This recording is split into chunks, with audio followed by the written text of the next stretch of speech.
Hey everybody, today Rahdo runs through episode 26 of the podcast, and let me start off by saying I'm very sorry that I'm getting this out about a week late or so. You know how it is, life gets in the way, and this is going to be a maybe relatively long one to make up for that because, well, last month I did that Origins preview, so that meant I skipped all the upcoming games of interest, and I skipped the Top 10 retreads, and of course, as always, a bunch of new questions have come in, so it'll be interesting to see how long this thing shakes out. Let's find out right after this.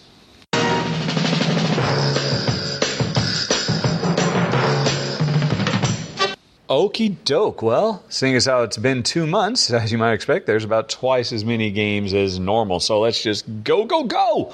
Starting with Dungeon Roll Henchmen. I don't really have much to say about this, other than the fact that Jen and I still really enjoy Dungeon Roll. And that little treasure chest box that it comes in is still got plenty of space for more. So a new concept, a new gameplay element with henchmen. Actually, I thought all the dice were my henchmen. I guess now my henchmen get their own henchmen or something like that. I don't know, but it seems like a no-brainer to pick up because the base game is already so nice. Then we've got Kokoro Avenue of the Kodama. And unfortunately, being 2 months late, I'm a little slow here. The Kickstarter for this has already started and ended. Sorry about that, folks, because this would have been a great one to back. It's a re-theme of Avenue, which Jan and I did a run-through for late last year, and a game which recently made my top 10 restaurant games. And Kokoro, which takes the kind of mystical tree spirit theme of Kodama and applies it over the top and adds some new stuff like variable starting maps and whatnot, makes it look even better. Event cards and rewritable player boards instead of sheets of paper. I think in all ways this is going to be an improvement, so I'm very excited about that. Then we've got the Master's Trials Wrath of Magmaroth. And this one I'm very, very keen on because it is a re-implementation of the Dice Worker placement system of Dice City, which was a very neat game from Artipia that I did a run-through for last year, or heck, maybe it was the year before, I don't remember now, which Jen and I really, really liked. It was the notion that there's this big grid that players can play cards to, into specific spots, and then later on, every round, they roll dice, hoping that the dice will land on the cards they've placed. So you're kind of, I don't know, what would you call it, building a craps table almost, or a roulette wheel out of Euro-style gameplay mechanisms, and it's really, really sharp. You can watch the run-through I did of Dice City to see why. The only problem we had with it was a competitive game with a fair amount of, I'm just going to destroy your buildings or take your buildings offline. Yeah, I know you were really excited about getting to use it, but you're not going to get to use it. So that was always kind of a bummer. So anyway, now this kind of revamping sequel comes along, and it sounds like it solves all my problems because it's cooperative, which I'm very, very excited for. The theme has changed radically, too. Instead of placing all these tiles out onto this grid to make a city that we're trying to activate with our dice, the grid and the tiles or the cards we're putting on it represent my fantasy adventuring combat character.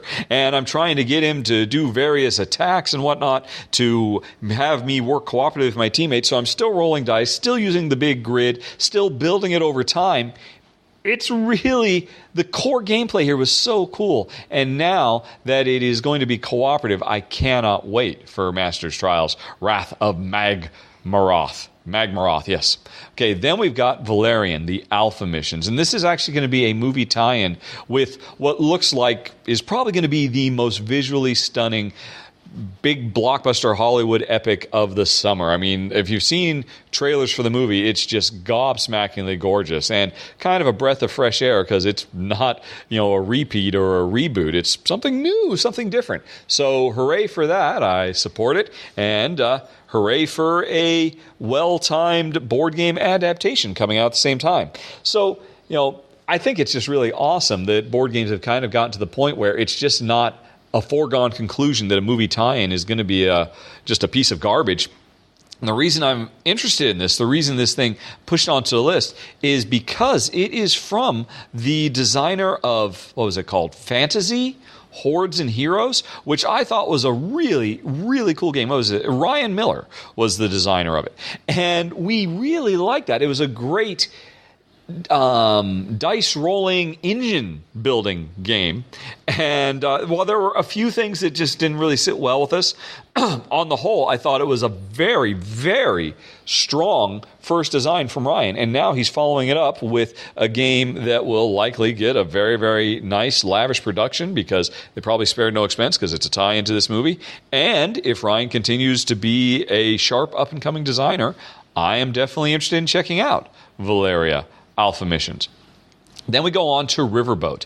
And I've talked about this before. I just do not get board game publishers. Lookout Games, it's their game, or Mayfair, I guess. This has now been listed on Board Game Geek for what? Let's see. What is the date on this? Actually, I think I can just edit it, and it will tell me when this was. Let's see. Where's history? I think I can do that. Yeah, history. Show me the history of this entry. Yeah, this has been on Board Game Geek since at least May 31st, when it was first added. So what, a couple of months now? Or no, well over a month. And here's the description, which the publisher, the designer, anybody could get on here who knows this game and update this, because it's a publicly editable database, Board Game Geek. But they are happy to leave the description as Riverboat is a new game by Michael Kiesling.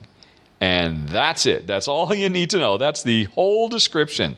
It's just absolutely insane. It would take all of 5 minutes for somebody to come and actually explain what the game is. Apparently it's tile placement. Apparently it's worker placement.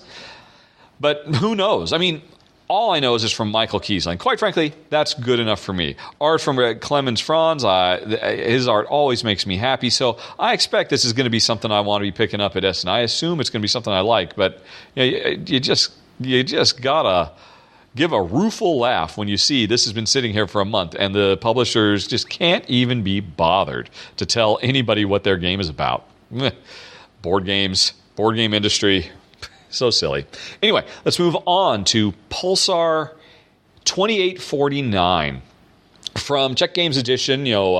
The Vladislavatel's design wonder house, where they just put out great thing after great thing after great thing. This looks like it's going to be their big, heavy Euro, or highly thematic, but heavy, very Euro. And the reason I'm interested is because it's from Vladimir Suchy. And man, I love Vladimir Suchy. He has not made very many games, but all the games he's made that I've played are phenomenal. Last Will and Shipyards, the sequel to Last Will, The Prodigal's Club.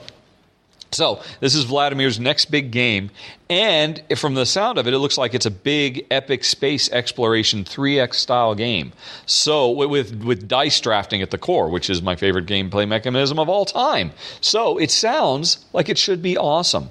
My only worry is, last year I said the same thing about Solarius Mission and Kepler, 3042? Something like that. These two big, very well-designed, strong pedigree 3X space exploration games, and while they were both really well-designed, and I appreciate them, they just didn't capture my attention because I discovered, I'm just not that interested in exploring space. Who knew? I hope that doesn't happen with Pulsar 2849, but I'm worried, but I'm excited, but I'm worried, but I'm excited. So we're excited about that game, Pulsar 2849. Alrighty. After that, we've got Heaven and Ale, which, again, Michael Kiesling is putting out a game. It's his second of the year, although this one, he is co-designing it with Andreas Schmidt. Let's see. That name sounds familiar. What has Andreas done? Let's see here. If I were to look him up, right, he's got quite a few games, although I've played any of them so far. What is his highest ranked game? Oh, okay. Well, his biggest thing is the Justice League Hero dice games, which I hear are actually very good, but I haven't played any of them. So, alrighty. So I don't know much about him, but I do know Michael Kiesling's name on the box is almost always a guaranteed must give it a try. And although from the description, this sounds like it's actually maybe a bit heavier, a bit more complex than what he normally works on. Economic farming simulation. We're monks in a monastery trying to brew beer. I have to admit, I've discovered in the past that beer brewing is just not an interesting or enticing theme for me. But that is overridden by Michael Kiesling. If he's working on it, I'm willing to try it. So I'm looking forward to learning more about Heaven and Ale. And after that, we've got, Lorenzo Il Magnifico, Houses of the Renaissance. Looking at the description of this, it just looks like there's about a bajillion new cards. What is it? 48 plus 20 plus 48 plus 20 cards, so almost 70 new cards, a bunch of new cards. It adds a fifth tower, so there's more cards that are out in play at any given time. New types of cards, these leader cards apparently, and then a whole bunch, 30 special tokens you can use in combination with the new cards. It extends the game to fifth player to make it a 5-player compliant. That I don't care about. And a whole bunch of new stuff with few new features. That sounds cool. Man, I really do hope they maybe tweak it a little bit for 2-player. That was my only complaint about the game. That was the only thing that kept it off of my top 10 of last year because it was so good. But, I'm glad to see it's getting more support. The base game was really, really phenomenal. Jen and I were able to house rule it to our liking. So, hey, Lord Lorenzo Il Magnifico, the Houses of the Renaissance, sounds good to me. Then we've got Ancestree. And, for quite a while, I've been hoping to get an Eric Lang designed game that Jen and I can actually enjoy and want to hold on to. Because I think he's a really sharp designer. He just doesn't make the kind of games we want to play. XCOM was the closest, I think. But even still, that was just too high stress for Jen. So anyway, this sounds really not like his normal cup of tea. This seems like a million miles away from your Blood Rages or your Godfathers or whatever.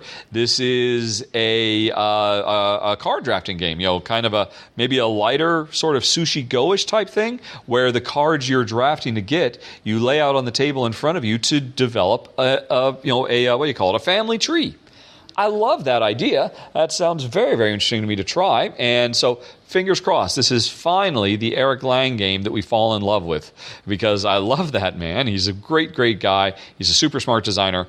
It just doesn't type, he's a bit more on the other side of the Ameritrash Euro fence for us. But it'll be interesting to check out Ancestree.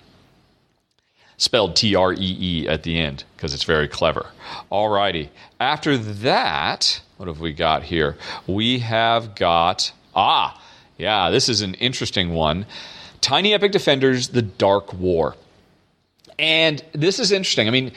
Jen and I really like Tiny Epic Defenders, and it seems to me that that's a very misunderstood game. It was a huge monster hit, as all the Tiny Epic games are, but this seems to be the one that several people were disappointed by. I don't quite get that. People say it's just pure random luck. I just think they're not playing right, because the game, it's kind of like a little micro pandemic of sorts set in a fantasy universe, and it works great. It's very fun, very exciting. A really nice blend of tactical and strategic thinking. Tons of replayability with all the different characters. So anyway, we really like the base game. And the interesting thing is, this is not an expansion. I kind of don't understand why Gamelin Games, the publisher, just didn't call this Tiny Epic Defenders 2 The Dark War. Because, it's a standalone game, and apparently it's not going to be backwards compatible with the first Tiny Epic Defenders. And this has ticked a lot of people off, because there's kind of this expectation these days that, make another standalone game, but make sure it's backwards compatible. I have to admit, I kind of have that expectation too. I think it would have been very smart of them just to come right out and call this Tiny Epic Defenders 2, because then you wouldn't necessarily have any expectations. Because, the art's been completely revamped. There's a ton, just an epic boatload of new features, new gameplay mechanisms. The item meeples that were in Tiny Epic Quest have been brought over into this game. Those were absolutely awesome. Those cool little meeples where you could snap on little elements to indicate how your character has been leveled up over time. So, I mean, it sounds like it's really taking it to a new place. It sounds like they should have just called it Tiny Epic Defenders 2, and then nobody would have any unfair expectations of backwards compatibility. But they didn't do that. They made it sound more like the standard thing, and now there's a lot of hue and cry before the thing has even hit Kickstarter. People are wondering, well, are there going to be upgrade packs for it so I can use all my Tiny Epic Defender stuff in the new Tiny Epic Defender game? And again, if people thought of it, well, I don't expect, if it were Tiny Epic Defenders 1 and then Tiny Epic Defenders 2, I don't think people would be quite as hung up on it. I don't know. It'll be really interesting to see. Hopefully they send me a prototype, because I've definitely enjoyed doing the covering the other Tiny Epic games when they were on Kickstarter. I look forward to finding out more. Tiny Epic Defenders, The Dark War. I mean, again, if you just go on Board Game Geek, the list is long as my arm of all the new features, campaign play, all just tons and tons of new stuff. Very, very exciting. Then we've got The Edge of Darkness.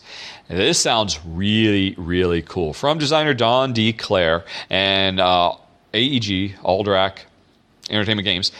So the interesting thing about this is another game coming from AEG and John D. Clare using the card crafting system that was introduced with Mystic Vale. Jen and I adore Mystic Vale. Absolutely phenomenal game. And, we've now played both of the expansions, which are fantastic. I'm going to be getting, videos for the expansions up this month because they're just great. They add so much to the game. And, and Mystic Vale, I think, has a very, very promising future. I'm really, really excited about it. But the core idea of the card crafting, where you have these translucent mini cards that can be slid into sleeves so you combine multiple cards into one master card, is brilliant, and it can be used for a million different things. I know they're already planning on another one. I don't remember the name of that, but it's basically a trick-taking game, which meant it wasn't really interesting because trick-taking games are almost never good for two players. So I wasn't interested in that, but I am interested in Edge of Darkness, because what's going on here is it is, I guess, it's the Edge of Darkness is some kind of dark fantasy city or something like that, where players are guilds within the city trying to exert influence. You've seen that kind of stuff before. But here's the interesting thing. We're still doing the card crafting, building super cards out of like little individual card modules and slapping them all together. But it's a deck builder the same way as Mystic Vale.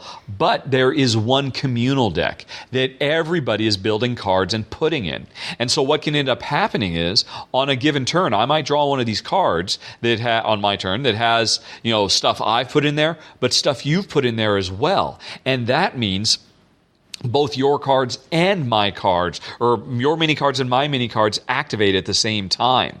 That is such a cool, mind-blowing new way to leverage this card crafting system. Heck, I would love to see that idea get put into Mystic Vale, kind of backward compatible. Hey, I buy this card not to put on mine, but to put in yours. Although I guess there would mostly be an attack sort of thing. It doesn't have to be, though. I mean, just the notion that, I'm going to put one of my new mini cards on your card so that on your turn I get some resources too. Oh my gosh, that's so brilliant. So I'm very, very stoked for Edge of Darkness, just because of that. But then it also works in worker placement and a bunch of other stuff. It sounds really very, very cool, and I cannot wait to find out more about Edge of Darkness. Then, this is fun. We've got another little 3-pack of games in the Unlock series. It's called, the whole box is Unlock Mystery Adventures, and there's actually 3 adventures, which I believe will be in Europe, all in one box, but if you try and get them in America, they'll be in 3 separate boxes. Again, I don't know why. If you're going to buy one, you're going to buy them all, but whatevs. And so the 3 new adventures are a Treasure Island kind of thing, which sounds really cool. A House on the Hill, which sounds like a haunted house sort of thing. That sounds very cool. And Nautilus Traps, which is apparently we're on a sinking submarine. Maybe kind of Jules Vernean sort of thing, maybe? I don't know. We really liked Unlocked. Absolutely adored it. Even though we did have some problems with it, it was still, it was worth the journey. So I'm definitely excited to try this out. My only wonder is, I don't know if the world needs me to do a run-through of it, because you can't run through these things without spoiling them. So do we just get it and play it and then just do a final thought saying how we felt it worked out compared to the previous ones? I don't know, because you can't really talk about what's in the box without spoiling everything. Still, I want to get it anyway because, Jen and I are absolutely loving this escape room at home kind of thing. And so more unlocked mystery adventures is good for me. Then we've got, another one, Escape Room Spiel, virtual reality. And so, that would imply, of course, that it's going to be auf Deutsch. It's going to be in German, which is a bit worrisome. I hope it's made available in English because here's why I'm excited about this. This is an escape room crossed with a virtual reality program. Much like, if you remember last year, or again, maybe it was the year before, I did a run-through for Mask of Anubis, which was a very, very neat little find your way through a maze kind of game where one player was doing VR, using your smartphone, giving directions to everybody else so that they could piece together what the maze looked like. So that was really, really cool. And in fact, there's another one that I'm going to be doing a run-through for this month, Mask of Moai, that takes that same basic idea but takes it even further and adds plasticine sculpting and other stuff. Very, very neat. But I love the idea of a VR escape room. Because I'll be honest, at this point, Jen and I, we played several of these, and I think we're getting to the point where we're thinking, well, I don't know if we want to do these in real life. They are too much fun to do at home, where we don't have to feel embarrassed if we can't quite figure out the clue, and because it's just me and her, and we don't have to worry about playing with strangers or any of all the rest of it that would go along with playing in a real life escape room. I don't really feel like I'm missing out on much playing him at home, but certainly one of the things is the you are there feeling of actually looking around a physical location. So a virtual reality escape room? Come on. How awesome would that be? I'm really curious. I wonder if everybody has to use uses a smartphone so everybody's looking at the same time, or if it's like the Mask of Moai, Mask of Anubis where everybody takes turns looking. I don't really know, but I am very, very intrigued by Escape Room Das Spiel virtual reality. And then, moving on, we've got Santa Maria. Ooh, I like this one because this is a design team-up from the designers of Avenue, which I talked a little bit about earlier. Jen and I absolutely adore it. And Escape, Curse of the Temple, one of our favorite games of all time. So those are two great designers coming together to make something unlike either of those previous games. This sounds like a heavier strategic game.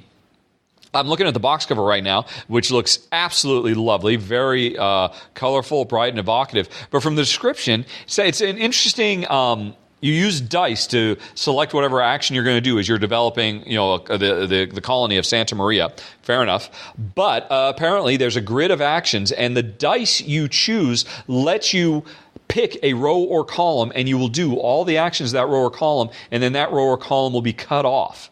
And so somebody else has to pick a different row or column based on how the dice roll for them. I like that idea. It kind of sounds a little bit like Ulm, which made my top 10 of last year. Oh, I'm sure this will be very, very different. So I am super duper stoked for Santa Maria. Then, moving on, we've got Raja of the Ganges. And again, this one, the description on Board Game Geek is a couple of sentences, hardly says anything other than just what the theme is, which is basically we're in the 16th century India. We are Hindu princes trying to become the Raja, I guess, or we are the Rajas. Probably doing kind of standard Euro-y style territory building, dice rolling, worker placement-y type stuff. Here's why I'm interested. It's from the brands, Inca and Marcus Brand, and they prove time and time again that they are a design duo to be reckoned with. The game looks gorgeous, bright, vibrant, and explosive riot of color. And the brands, they know what they're doing. So I'm definitely going to be checking out Rajas of the Ganges. Then we've got, this one's interesting, CV Pocket. Actually, I think Board Game Geek is lying. It says it re-implements CV, but from this description, it sounds like a radically different game. It's a little pocket version of CV. So I'm interested in it because Jen and I loved CV. We love the art. We love the theme. We love, the actions we're doing. And then we also liked the Yahtzee-style dice rolling. So this doesn't have any of that. This is a card game. It's a card drafting game where we're trying to collect the right set of cards to basically tell the life story of whoever we're playing. And it's interesting. I worry a little bit because the description talks about how you're trying to block and cut off your opponents and stuff like that. Maybe it's going to be a little bit more aggressive than I would normally care for. So I'm a bit worried about that. But then on the other hand, much like Civilizations, another game in the CV line, was just maybe just it was cool, but it was just a little bit more in your face than generally I like. I worry the same will be true for CV Pocket because CV didn't have that at all. So it'll be interesting to see. But I'm definitely curious to try it out because, again, I just love that theme and I love the art of CV. So a CV you can put in your pocket sounds great. Next up, I was talking a little bit about how much Jen and I have fallen in love now 3 times with Mystic Vale. Fell in love the first when we played it, then we played the Vale of Magic expansion, fell in love harder, and then played the Vale of the Wilds, fell in love even harder still, and now we've got another expansion, Mystic Vale Mana Storm. So I got to have more. They can just keep on pumping this stuff out. And the thing I really like about these expansions too is, and I talk about this or I will talk about this when I put the videos up for it. They are telling an ongoing, evolving story of this world. This is not very Dominion-y where, let's just throw in some more stuff. And, there is kind of like a high-level narrative to Mystic Vale that is being revealed expansion after expansion. And just the title alone, Mana Storm, definitely sounds to me like they are going to continue. This is going to be the next chapter in the ongoing saga of this world of druids trying to, basically save this Vale from corruption. Anyway, the base game is amazing. It just keeps getting better with every expansion. I have no reason to expect it won't be the same with Mystic Vale Mana Storm. Then, this one's fun. Let's see. I could try to say the Polish word, Zaklanakzi. That's probably entirely wrong, but apparently in English it's going to be called Enchanters. Actually, I already have a prototype for this, and Jen and I have played it a couple of times now. We really like it. It's going to be going on Kickstarter in August 1st, I think, and I'll be having a run-through for it like always, but just as a sneak advanced preview, it's really very cool. It's a high fantasy game where we are enchanters making enchanted objects, or working on one. Each player is always crafting and upgrading and morphing and changing one enchanted object, which basically is a verb and a noun. Now, there's an adjective and a noun. One card is like, mystical or golden or whatever, and the other one is dagger or shield or armor. And so you've got these sets of cards that you're drafting to get in a system not unlike Morel's, which is an awesome, awesome little card game in its own right. So you take that kind of gameplay system, but turn it, instead of frying up and eating mushrooms, now you're crafting these ultimate magic weapons that you use to defend this village from oncoming raiders. We were really gobsmacked. We liked this one a lot. So I'm looking forward to filming it. And again, you'll be finding out more about when it goes on Kickstarter in August. That's Enchanters. Then we have got, Agra, which is from Michael Keller, who was one of the 2 designers of, I can't think of the name, La Granja, which is one of the best Euro-style games that have come out in recent years. And I don't know how much La Granja was Mike's design or not. But Mike also worked on the Solaris Mission, which I thought was a very, very good game too. So anyway, as far as I'm concerned, he's 2 for 2. The Solaris Mission wasn't the gameplay; it was the theme that was, but Agra is getting kind of back to more tried and true. What is it? We're in India. Hey, this is another game set in 16th century India. What a coincidence! The 2 games are coming out. There's actually, interestingly, a fair amount of description here about, it's kind of hard to actually pull out from this what the gameplay is, but it sounds very rich, very deep, very intricate, which would not be a surprise coming from one of the co-designers of La Granja. So I am definitely interested. La Granja gave this guy a pass for quite a while. So it's just an instant interest. Agra, A-G-R-A. I would assume it's going to be out at Essen this year, as are so many of these. Looks like it's going to be a good Essen. A lot of interesting, exciting games coming. But continuing on this list, now we got to talk about Black Angel. And what was I saying earlier about stupid half-sentence descriptions in Board Game Geek, and the publishers just can't even be bothered to upgrade them? Here's the description. Black Angel is a game set in space. That's it. No category, no mechanisms, no... That is the Jen that was eavesdropping. You can come along later when we get to the Q&A. But anyway, Black Angel is a game set in space. There's a picture of a prototype. Yeah, I can see it. Looks like nebulas and stuff. I don't know what it is. honestly, again, these descriptions just come on. Publisher, who is the publisher? In this case, it's Pearl Games. Pearl Games, you say? Well, that's interesting. Deus, Trois, and who are the designers? Sebastian Dujardin, Javier George, and Elaine Orban. The holy trio, the Trois guys. Oh my gosh! So, I go on a crazy roller coaster of emotions when I first saw this entry on Board Game Geek 2. What is with these ridiculous descriptions to? Oh my God, I must have. Now, again, the same thing I said about, Vladimir Tsuchi's game, Pulsar, it applies here as well. The space exploration just really has been pretty hit or miss for me and Jen. But this trio from this publisher, yeah, I'm gonna be cautiously optimistic that this will rock the house. Black Angel. Then, okay, we've got Majesty for the Realm. Here's another one with absolutely no description. It's a new game from Marc-Andre. Hans and Gluck will be released at Spiel 2017. It's a card game with a medieval theme. Great. That's clearly all I need to know. But for the geeks in there who follow designers, there was one important bit of information in there. Designer Marc-Andre, who of course made the mega monster hit Splendor, and this is his follow-up. So that is interesting. That's why it's on the list. Even though they can't be bothered to say anything about the game, follow-up to Splendor, color me interested. So that is Majesty for the Realm, and that's all I can tell you. Then, Deckscape, The Fate of London. Jen and I recently played the first Deckscape. I forget what it was called, Deckscape, or a Time Room or something like that. And we had an absolute blast. Like, exit the game and unlock. This is another one of those escape rooms in your home.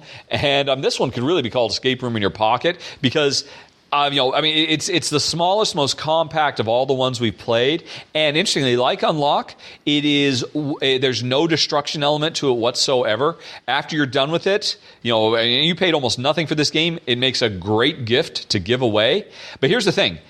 Jen and I think this is our favorite one so far. We love the Unlock. We love the exit games. And, there's other ones out there we want to play, sure. But Deckscape's overall structure for how it put the stuff together, I think was by far the best. It doesn't use an app. It doesn't require you to rip stuff up or, take scissors to anything. It was just as weird and oblique and kind of abstract. And why are we here? What's going on? Who cares? We just have to solve all these puzzles and escape. But I can, what can I say? What I can objectively say is we had more fun playing this than any other escape room in a box we have played at home. And so you better believe I'm picking up the sequel to it, Deckscape, The Fate of London. And let's see, moving on, we've got Carcassonne for 2. And that's it. It's interesting. This does have an entry with actually a fair bit of text. But if you took out the title, this whole description would sound like you're describing Carcassonne. So what are they doing? What is Klaus Verde going back to the well? And he's making a 2-player only version of Carcassonne. What does that do to the gameplay of it? I don't really know. I couldn't tell you from this description, which sounds like a description of regular Carcassonne. Now here's the deal. The definitive version of Carcassonne for Jen's and my money, Carcassonne the Castle, which was basically designed by Rainer Knizia, building on the Carcassonne formula, that is a 2-player only game already. So we've already got the best version of Carcassonne, and it's for 2 players only. So what does Carcassonne for 2 do to stand out from the crowd? I don't know. But I'll admit, I'm intrigued. I'm interested. That's why it's on the list. I assume it'll be at Essen like so many of these other ones. That's Carcassonne for 2. And the last new game to talk about of the month, Crisis at Steamfall. Now, this is, I believe, going to be going on Kickstarter before the end of the year. Fingers crossed. This is definitely one I'm curious to get a prototype and do a run-through for, and provided Jen and I like it and all of that. I mean, those are my normal rules. I generally don't run through games if we don't like them, and there are plenty of games we end up getting that Jen and I play, and we decide, yeah, we didn't like that. I tell the publisher, and then we just never run through. So I'm definitely interested in trying this for one reason and one reason only. This is from designer Tom Stasiak and publisher. Basically, it's a one-man shop, Beautiful Disaster Games. And he is the man who gave us Assault on Doomrock, which was one of the most clever, creative, original gameplay design in years. It completely reinvented how to do tactical skirmish combat and is absolutely brilliant. I mean, the gameplay of that is right up there with Gloomhaven. Absolutely phenomenal game. Man, a legacy version of Assault on Doomrock would literally make my head explode with happiness. We're not getting that, but instead, Tom is going into completely new environs. He's not resting on his laurels. He's made a new fantasy steampunk world, and it doesn't really say here much of what's going on. Apparently, it's a modular board. There's role-playing, variable player powers, action point allowance. You can't get much more generic than that, but I don't care. Assault on Doomrock knocked it out of the park. Other than the fact that it was a bit too long. I mean, I'd love it to be a little bit shorter. Hopefully, the gameplay length on this is shorter, but I don't care. The fact that, often you'll see descriptions on Board Game Geek proudly say what this one says. Game X offers fresh mechanics and varied gameplay built into distinct game modes. Yeah, I hear that a lot. That's not always true. But coming from the designer of Assault on Doomrock, I do expect he's going to deliver on that. So, Crisis on Steamfall, very stoked. Phew! As you can tell, folks, my throat is dry. I am parched. The desert winds have really knocked me out, so I'm going to take a break now, and we'll be back in just a minute to revisit, oh my God, a lot of top 10s. I cannot believe I've done so many top 10s in the last 2 months. Hold on, everybody. We'll be right back.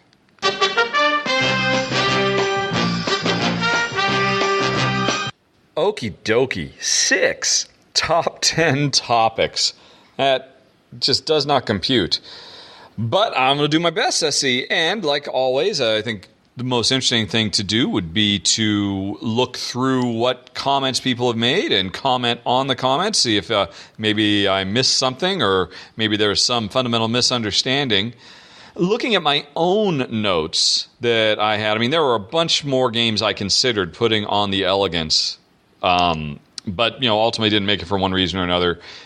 Quadropolis, I think the core mechanism of grabbing the tiles is insanely elegant, but the extra complexity of the different ways you score different tiles precludes it. Same thing for Citrus. Kingdom Builder I thought about, but you can get some more relative. I mean, depending on the combination of special powers you get, things can get a little complicated. Biblios, right on the hairy edge. Same for Fuse. Those are both wonderful, elegant games. And let's see. Oh, Temporum. Actually, I seriously considered as well. Just didn't quite make it. Dominion made it instead for Donald X. And, Rialto, Fantastica, La Isla, Institute of Magical Arts, The Grizzled, Sanssouci, that one right on the hairy edge as well. Tash Kalar, a bunch of them. But I'm still looking at it now. It's been a few months since I've even thought about this. I'm still pretty happy with my final list. But let's take a look and see, because I haven't really spent that much time looking through stuff. Let's see here on YouTube in the comments section. One thing I do remember is, man, there were so many people who fundamentally misunderstood what elegance in game design meant. Obviously there's a bit of subjectivity to that, but people who just objectively were talking about completely different things, like the length of the game or how much randomness was in the game, which neither of those things have anything to do with just the raw notion of elegance. A lot of people mention Castles of Burgundy. Hey, that's a really elegant game, but no, I don't think it is. Get like Quadropolis. The core mechanism of roll the dice, that tells you what you can do. That's beautiful in its elegance. But the fact is, you then have 50,000 different types of tiles you could pick up that all function in radically different ways. I'm exaggerating, of course, but with all the science tiles and having to dig through the manual, there's the core kernel of that game is beautiful in its elegance. And you could have a Castles of Burgundy game that is pure elegance, but no, one of the things that makes the game so great is all the extra stuff that's tacked on around that elegance. Let's see here. What else do people want to call out? Man, a lot of people mentioned Santorini. And yeah, I will totally give that to you. Santorini is really kind of a no-brainer. Here's why it did not make the list. I did not want this to be a top 10 abstract. Because that, and I said this in the video itself. I'm always disheartened by how many people just look at the list, because if I don't post it in the show notes, somebody else will. I learned that a long time ago, so I might as well just post them. And then half the people who decide to comment about how wrong I am never actually watch the video.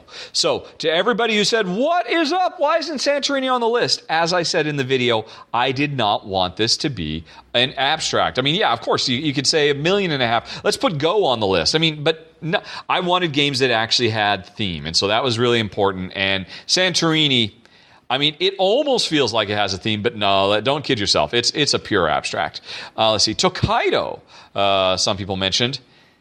I guess, well, one, Jen and I just didn't like Tokaido. We didn't think it was a particularly good two-player game. Maybe it's better with more, but as a two-player, it really fell flat with us. And so I dimly recall. But as I recall, this is another game that, yeah, while the core thing is so simple, just move forward and do whatever it says wherever you land, there are a lot of different things you can do that all function very differently. So that just throws the elegance right out the window, to my mind. Let's see here. Oh, and I do not get what people are saying, where they're coming from when they say Race for the Galaxy is an elegant game. No. No, it is not an elegant game. Obviously, the first thing you got to address is there is nothing. It's interesting, actually. I would say the iconography of that game strives for elegance. It strives to be this new way of communicating and streamlining and stripping down complex interactions and cause and effect chains into a pure and elegant language of icons. But it fails. I appreciate if you've played the game 20 times. Yeah, you get to where it's your second skin and you speak it more fluently than you do your native tongue. But yeah, there's just nothing elegant about its presentation. But you know what? Even putting that aside, the other thing that would fundamentally preclude it from being elegant in my mind is the produce ship structure, which is something that was changed in Roll for the Galaxy. And as a result, Roll for the Galaxy in some ways I would say is a more elegant game because the order of events that happens every round is first you produce and then you ship. Not so for Race. First you ship and then you produce. And that just creates this fundamental hitch, kind of this almost hiccup that is important to the overall strength and depth of the game, but it is not elegant. It's smooth and elegant to have that intuitive, I produce things and then I ship things. But to say, no, you ship stuff now, but I don't have it now, I'll have it later. Well, then you'll ship even later still. That one simple thing, it makes the game. It's an important element that makes the game strong, but it also keeps it from being elegant in my book for everybody who wanted to point out how I missed the boat with Race for the Galaxy. Let's see. Tashkalar, a few people mentioned. Yes, I agree. Orleans, a few people mentioned. I don't know. I think there's too much going on with the different ways, the lots of different ways you can sacrifice workers and all the different events that can happen. I don't think so. Again, more people mentioning Santorini. I get it. I love it. It's just an abstract. This was not if I want to make a top 10 abstract game list someday, Santorini will be at the top of the list. Make no doubt about it. Oh, this is interesting. One person said, what about Sherlock Holmes Consulting Detective? And yeah, I guess that is a pure, just read some text and decide whatever you want to do and look up a number. Yeah, that's pretty dang elegant. Here's the problem, though. As I replied, I don't think it's an actual game. I think that is an activity that you can engage in with other people. That game doesn't really, I think, have a strong win-lose state. Let's see here. Yeah, and then more people agreeing, disagreeing. More people saying Castles of Burgundy. And again, I would have to point out, just because it's got an elegant core doesn't mean it's an elegant game. And yeah, so okay, let's see. That's it for YouTube, it looks like. There's a few more. Ulm That's another example. The core is so elegant, but then they stack so much stuff on that elegant scaffolding, and it becomes a big convoluted thing. Quantum, that's an interesting one. I don't know, maybe. But let's see what they said over on Reddit about elegance. All right, here we are. Again, Trois. There is no way Trois is an elegant game. It's one of my favorite games of all time, but yeah, it is not even remotely a tiny bit elegant. It is incredibly complex, and with all those weird little persnickety rules about how you're what your restrictions are when you're making groups of workers, and there's nothing elegant about that game. And let's see, some games I've never played. Sagrada, yeah. I would say that's elegant, but again, I would also say the theme is not strong in that game. I would have to call that an abstract when it boils right down to it. Yeah, that's how I'm going to go. El Grande, never played it, never will. Sorry. I'm sure it is. I'm sure it's super duper elegant from what I understand of it. But yeah, that's just a game I'm probably never ever going to play.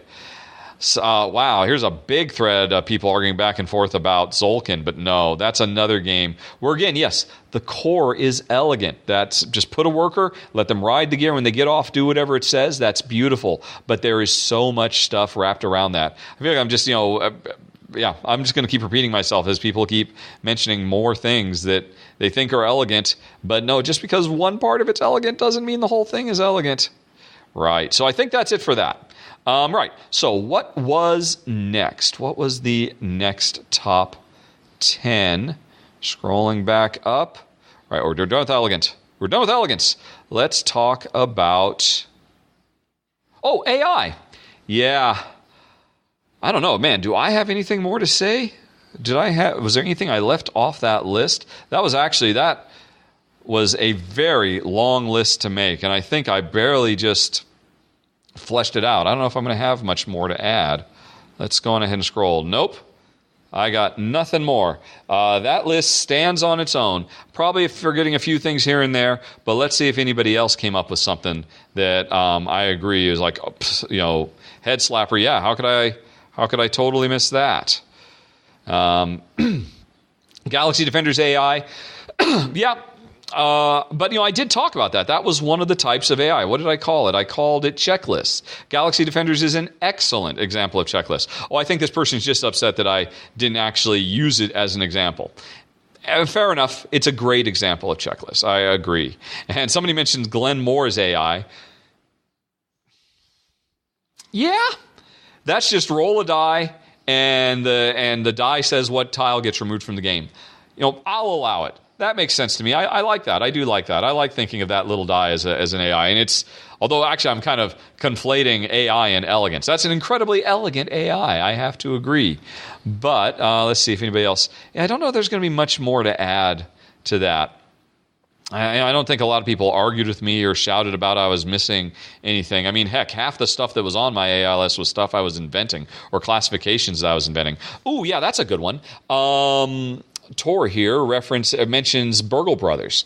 And that's a good one. That is an excellent example. Would that fit into any of the categories that I mentioned, or is that its own thing? That notion of a deck of cards that tells a guy to move around on a somewhat predictable path. You know what? I think I'm going to say that kind of falls under the same aegis as Apocalypse Chaos, maybe. But yeah. No, I had ones where that's kind of an interesting combination of a few different things I mentioned. But yeah, Burgle Brothers is delightful. I really love the somewhat predictability of it. But yeah, the way that guard moves around, I agree. That was a good call. That would have been worth mentioning, and so it has been mentioned. Let's see here, and okie dokie.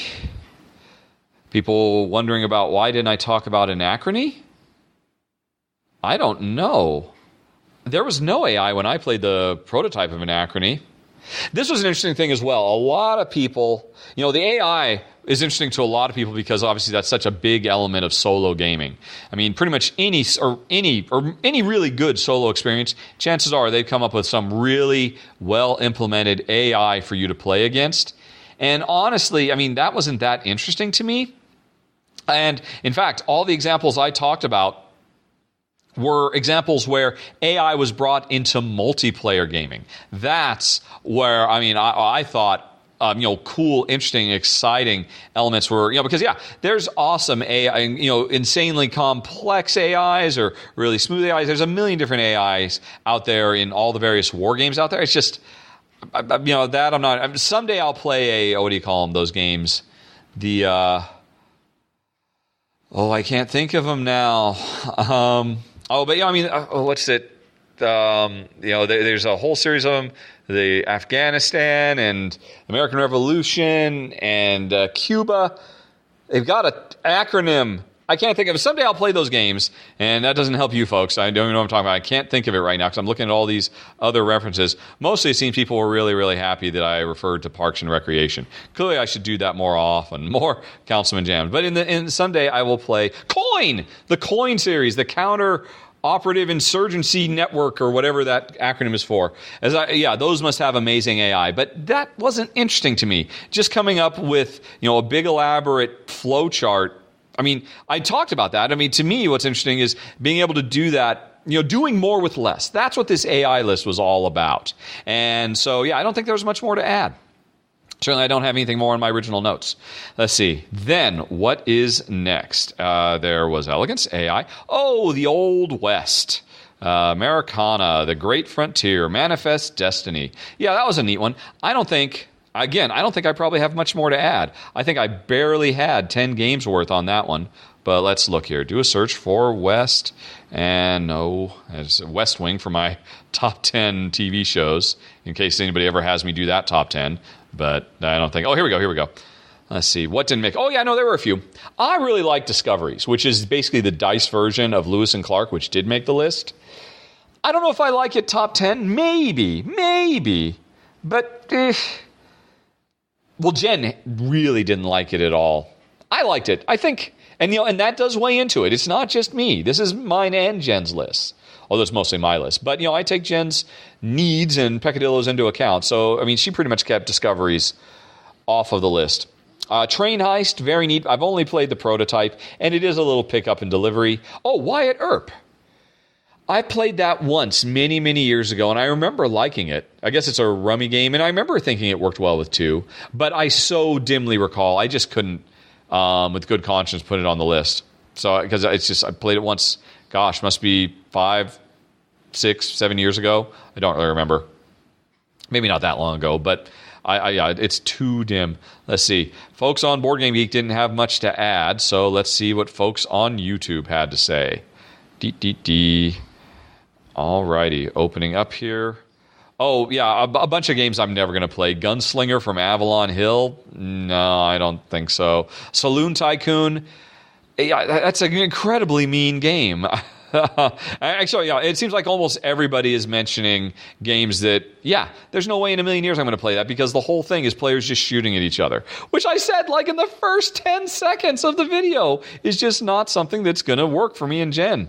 But again, that's just an example of people looking at the list, seeing their particular favorite one was not on there, and wondering, well, why didn't he do that one? If you'd watched the video, you would know. But heck, chances are, if you're listening to this, you're the type of Rahdo Runs Through fan who did watch the video, so I don't need to dwell on that any longer. Longhorn, that's a Bruno Cathala little game, right? I've never played that one. I always wanted to. Actually, I should say I wanted to when it first came out, but since then I've just never really had great luck with Bruno Cathala games. They've never really been a good fit for us, with a few exceptions, so I don't know. Maybe. But yeah, it looks like, I didn't have much more to say. I was scraping the bottom of the barrel there for Westerns. And moving on. Oh, then we get to dice games. Oh, man. I could have gone on and on and on and on and on for dice games. Let's see here. Where's my list of stuff I didn't include? And that's not even going to be thorough. Okay, here's the one thing I've got to address. Because a lot of people asked, and you're right, There's no good reason in the world that games like Escape, Curse of the Temple, Fuse, or Project Elite didn't make the list. I would happily agree with the statement that those are very clearly dice games. But these real-time dice rolling games, those three in particular, I mean, heck, they would have been numbers 2, 3, and 5 on the list. But ultimately, I took them off the list because, while you're right, you're doing nothing other than rolling dice and rolling dice and rolling dice as fast as humanly possible and making some very simple split-second decisions about how to leverage those dice.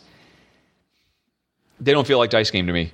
They are real-time dice game, or real-time dice games, and the real time is what's in all caps, and the dice game is what's all lowercase.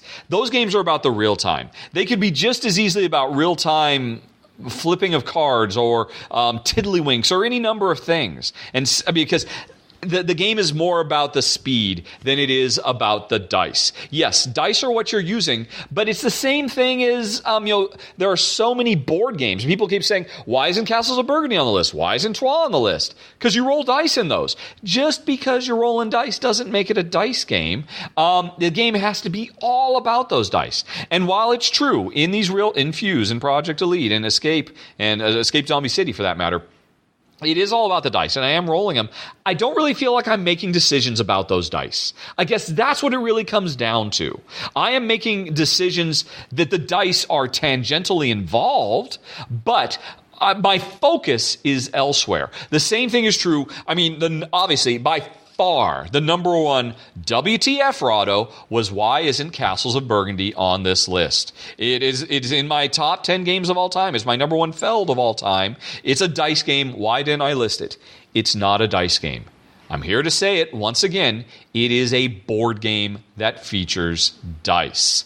You roll the dice, and the dice are hugely important, but you spend just as much time in that game cogitating about stuff that has nothing to do with the dice, about set collection, about tableau building, about timing issues, about resource management, about special power collection. There's a million other things, and dice is 30% of the overall, and for me to call it a dice game instead of a board game, it had to be 80% about the dice. I'm just making up a number there, but that's so yeah, folks. That's why Troyes is not there. That's why. Never mind the fact. Stefan Feld is working on Castles of Burgundy, the dice game. When that comes out, I think it'll be pretty obvious why Castles of Burgundy is not a dice game in and of itself. It's a board game, and what it takes to turn it into a true dice game, from what little I've seen of it so far, from the pictures that have been leaked of prototypes of it over the years. But let's see. What else? But actually, for things that just barely miss the list, just by a razor's width, La Granja No Siesta, Pandemic the Cure.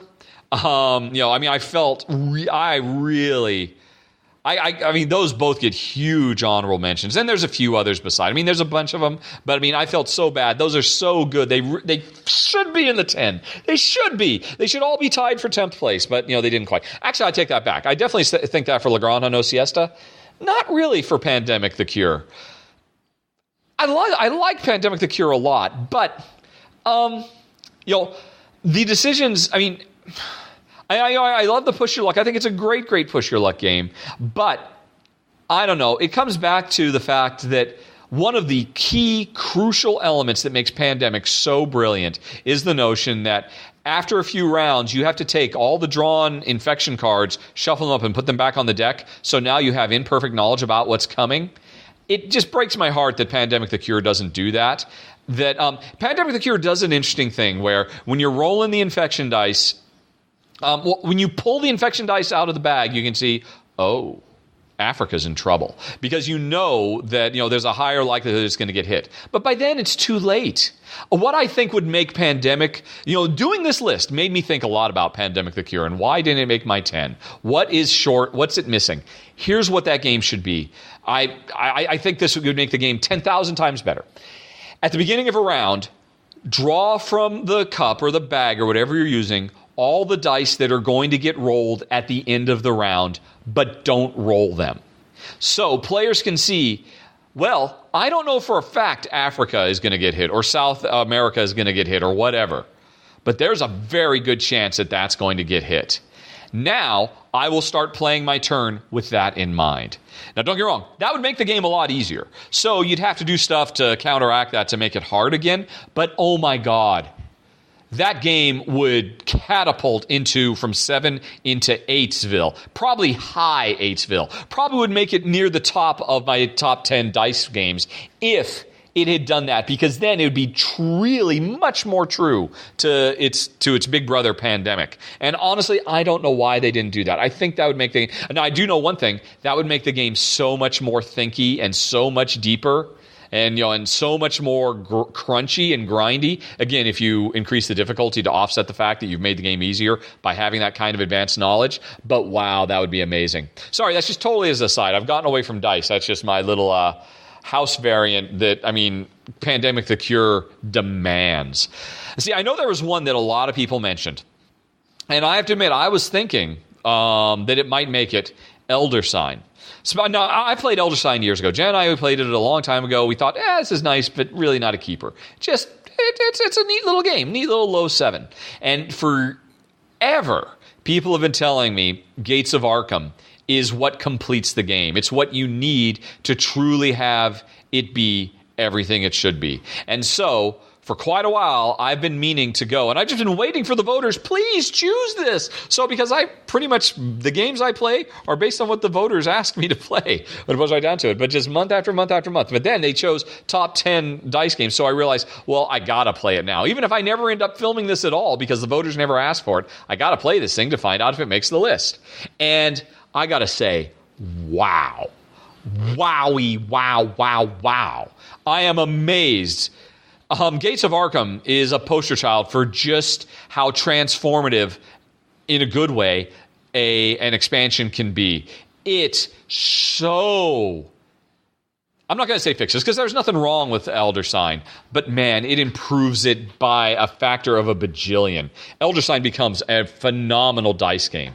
That said, it doesn't make my list, and there's one reason and one reason only. There's one thing Gates of Arkham didn't do to fix a problem that Jen and I have with Elder Sign. Elder Sign is way too long. Elder Sign takes twice as long as it should, and Gates of Arkham doesn't change that at all. If Gates of Arkham, in addition to all the other amazeball stuff it does, had also gotten that game down to under an hour in length, it would have been near the top of my top 10 dice games. It would be a high 8. It's amazing. Someday the voters will say, yeah, maybe we should actually see what it is about it that Rahdo's raving about. Although you better choose it soon, because unfortunately the game is still too long, and that's why we're not going to keep it. I'm going to be getting rid of it before too long, folks. So you better get to voting if you want to know just how amazing that could be. That is, if you don't mind a longer co-op game.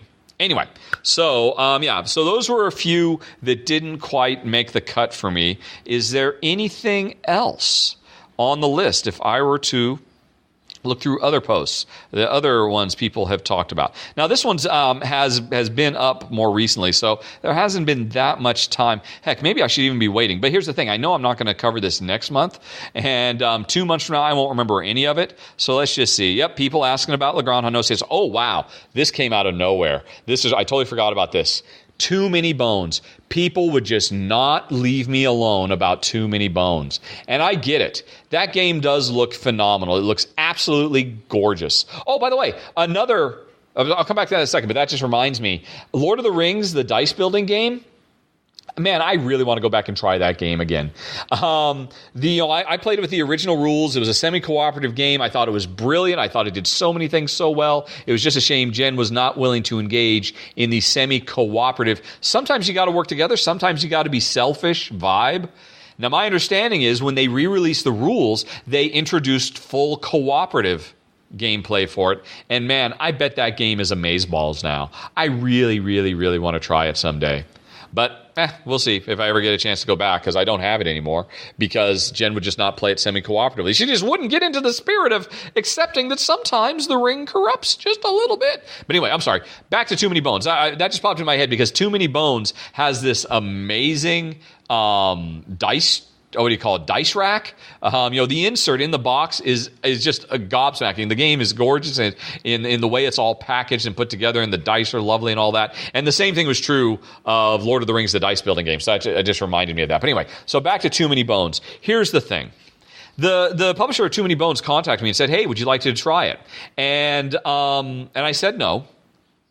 And there were two main reasons.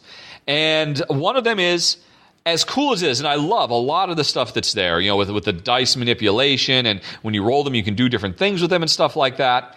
Still, at the heart of it, it is a roll and resolve game. And the vast majority of the elements in that game are roll and resolve. And roll and resolve is not what I want to be doing with dice. Do I have any roll and resolve in this list? Race to Galaxy, Role Player, Tiny Epic Galaxy, Roll Through the Ages, CV, Colony, Capo Capi.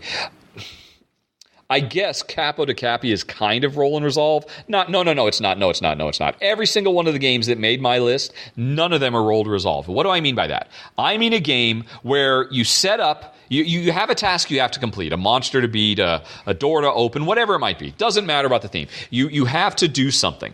And so what you do is you manipulate your resources, you tap your cards to use special powers, whatever it takes to achieve this. Then you roll the dice to resolve. You roll the dice to see if you were successful or not. Hate that. Hate it so much.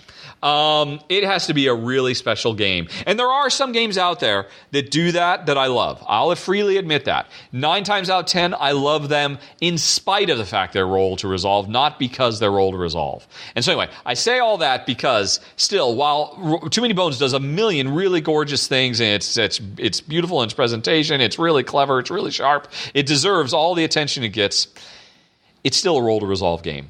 And that is the lion's share of what it is, from my understanding. And so I wasn't interested for that reason. But then there was another reason. And I made the mistake of explaining, one of the reasons I didn't want to go for it is because the box is, what do I want to say? Embarrassingly huge? Disgustingly huge? It is crazy huge. There is no reason that game doesn't fit in a Ticket to Ride size box. I mean, the box that it comes in is Mechs versus Minions size. It's almost Gloomhaven size. And that just sits wrong with me. When I saw how big that box was, I'm like, I don't know. Because here's the thing. If I go through the trouble and get that game, and maybe it turns out to be one of those rare exceptions to my one of those rare things that, hey, I like it because of the roll to resolve. Who knew? That's amazing, right? Maybe it would be one of those ones that comes along every once in a while and does that. But here's my problem then. It turns out I get it and I like it. Now I got to store the thing. I got no place to store that. My closets are overflowing with games. And so that's one of the criteria. I try not to bring gigantic, oversized boxes, particularly if they don't need to be oversized, into my house anymore. So I said no. And here's the thing. If I ever wanted to try roll to resolve, you sure better believe I don't now, because I got so much bleep from people online that, who knew that Too Many Bones just has such a rabid, makes me want to never play the game because they just won't stop hounding me. Oh, it drove me nuts. I got emails. Just leave me alone. You're ruining this game for me. This is not the developer's fault. This is not the designer's fault. This is not the fault of whoever designed the box or any of that. They're all talented, passionate people. I want to give them the time of day. I'm sure it's a great game, but man, the fans of Too Many Bones have permanently turned me off that game. They just came out of the woodwork and came for me. Ugh. Anyway, let's move on. People want to know about Troyes. See what I said earlier. Vegas, you know what? Vegas might be quite good. I've just never actually had a chance to play it. I'm sure it's nice. What else do we got here? More Castles of Burgundy. Let it go. Again, so people asking about Fuse and the other real-time games. Yep, I understand. Good questions. Dice Town. I like Dice Town. But it's not top 10 material. It totally isn't. If I ever do a top 10 party games, it totally ranks high on that list. But no. Oh my gosh, King of Tokyo? No, thank you. Some people were taken aback by Capo de Copy. They just don't get what I see in it. it's just such a, I mean, that game is just pure joy. That is just such a fun, simple, elegant. Oh, is it elegant? Should it have made my elegant list? Ooh. Have I made a terrible mistake? I don't know. Maybe. People asking about Elder Sign. I hopefully have answered that now. People asking about Discoveries. I have answered that. Those are good. Oh, this was, some people asked, what about Elite Est? Because I've really raved about that in the past. And Elite Est is great. Really like it. It is kind of on the aggressive side, though. I would say it's more aggressive in its original form, and now even more in its golden, was it not Golden Compass? That's the series of books. Oh, no, it is Golden Compass. Yeah. In its new revamped form, it is a little on the mean side. That's kind of what kept it off the list, I think. Yeah. Let's see here. More Pandemic the Cure questions. Yeah, I think this pretty much covers the main stuff people are asking about, what about X, what about X, what about X, and then the occasional what about YZ. Yeah, so I think, there's yet more people about Too Many Bones. So, to be fair, some Too Many Bones fans were perfectly polite and weren't dicks about it, but some of them were. And, anyway, so I think, that pretty much covers the top 10 dice games. Now, moving on, Jeans. Levi's moving on, Jeans. Oh, co-op fantasy adventure card games. What a weirdity weird topic. But hey, I don't know. I have no idea how many times just my top 10 card games have come up. I really want to do a top 10 card games. I think that would be a lot of fun. But people just keep saying no. I mean, it's always ended up very low in the voting. But as soon as I say co-op fantasy adventure cooperative card games, boom! First time it ever goes on the ballot, just like a rocket, right to the top. Go figure. Give the people what they want, though. Okay, first of all, several people mentioned the Dresden Files cooperative game. I don't know. I haven't played it. I do have some limited experience. 2 years ago when I was at Gamma, there was a guy doing a demo of it, and I will honestly say that was maybe the worst demo I have ever had. I have no idea who it was. I don't know if it was somebody they hired to help out or something, but yeah, he did not enthuse me towards that game. Now, I'm not holding that against the game. Bad demos happen all the time. Bad demos happen to good games. It's not the game's fault. And I hear lots of really great things. But, I've never read any of the books. I don't know anything about that universe, so that's not something that's pulling me in. But, hey, it's a cooperative card game. It should be interesting. Yeah, it probably is. I do know one thing that's a big turnoff, though. The fact that I would only ever play it as a two-player game, and that means either Jen or I would have to be whatever his name is. Harry Dresden? I don't know what his name is. Every single time we play, no matter what. I think that's a big mistake because, I'm never going to play that as a four-player game. So, it comes with a bunch of different characters you can choose, but you always have to make one of them Dresden. That's an instant fail right there. That's not good. Anyway, Harry Potter Hogwarts Battle. Good question.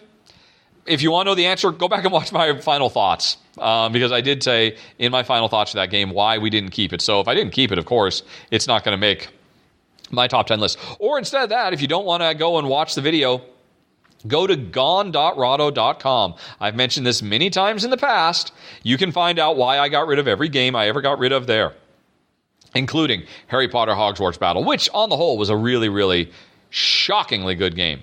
But yeah, doesn't make the top 10. Definitely doesn't. Let's see here. Oh, Warhammer Quest, the adventure card game. That's definitely top. Let's go back to my list. Where's the stuff I didn't put on the list? What made the next? Rune Age. That's a really sharp game. I would still own Rune Age to this day if Fantasy Flight had just announced that they were going to be putting out expansions for it. But yeah, I thought that was very, very nice. The Thunderstone cooperative variant that came in the original, I forget, it wasn't the original box, it was in one of the expansions. That worked pretty nice. I thought that was actually very nice. Actually, I've recently gotten rid of Thunderstone, and I'm looking forward to Thunderstone Quest. Maybe that'll be really awesome. Harry Potter Hogwarts, I just mentioned that. Dragon and the Emperor. That is such a cool little independent game. You can only get it on GameCrafter as far as I know. That would be top 15. That was a really sharp, fun little game. The only thing that's missing is it needs about twice as many special event power cards just to give it a little bit more variability. 5-minute dungeon. Yeah, I don't know. In the same way I wouldn't have put Fuse on the top 10. I don't know if I should put 5-minute dungeon on this list. But it's a great little game. Oh, 2 games definitely would have made the list. It's just I didn't put them on because I've only played prototypes because they were on Kickstarter, and I haven't played the final, so I feel like I should play them a little bit more. But Wrathborn Champions is a phenomenal game. Go check out the run-through I did when it was on Kickstarter. Same for Fantasy Defense. I am super stoked for both of those games. And when they eventually come out, if they continue to be as good as the promise of what I saw in their prototypes, I expect they would have both made this list handily. What else didn't make the list? Foe Hunters and Mistfall. I am very embarrassed.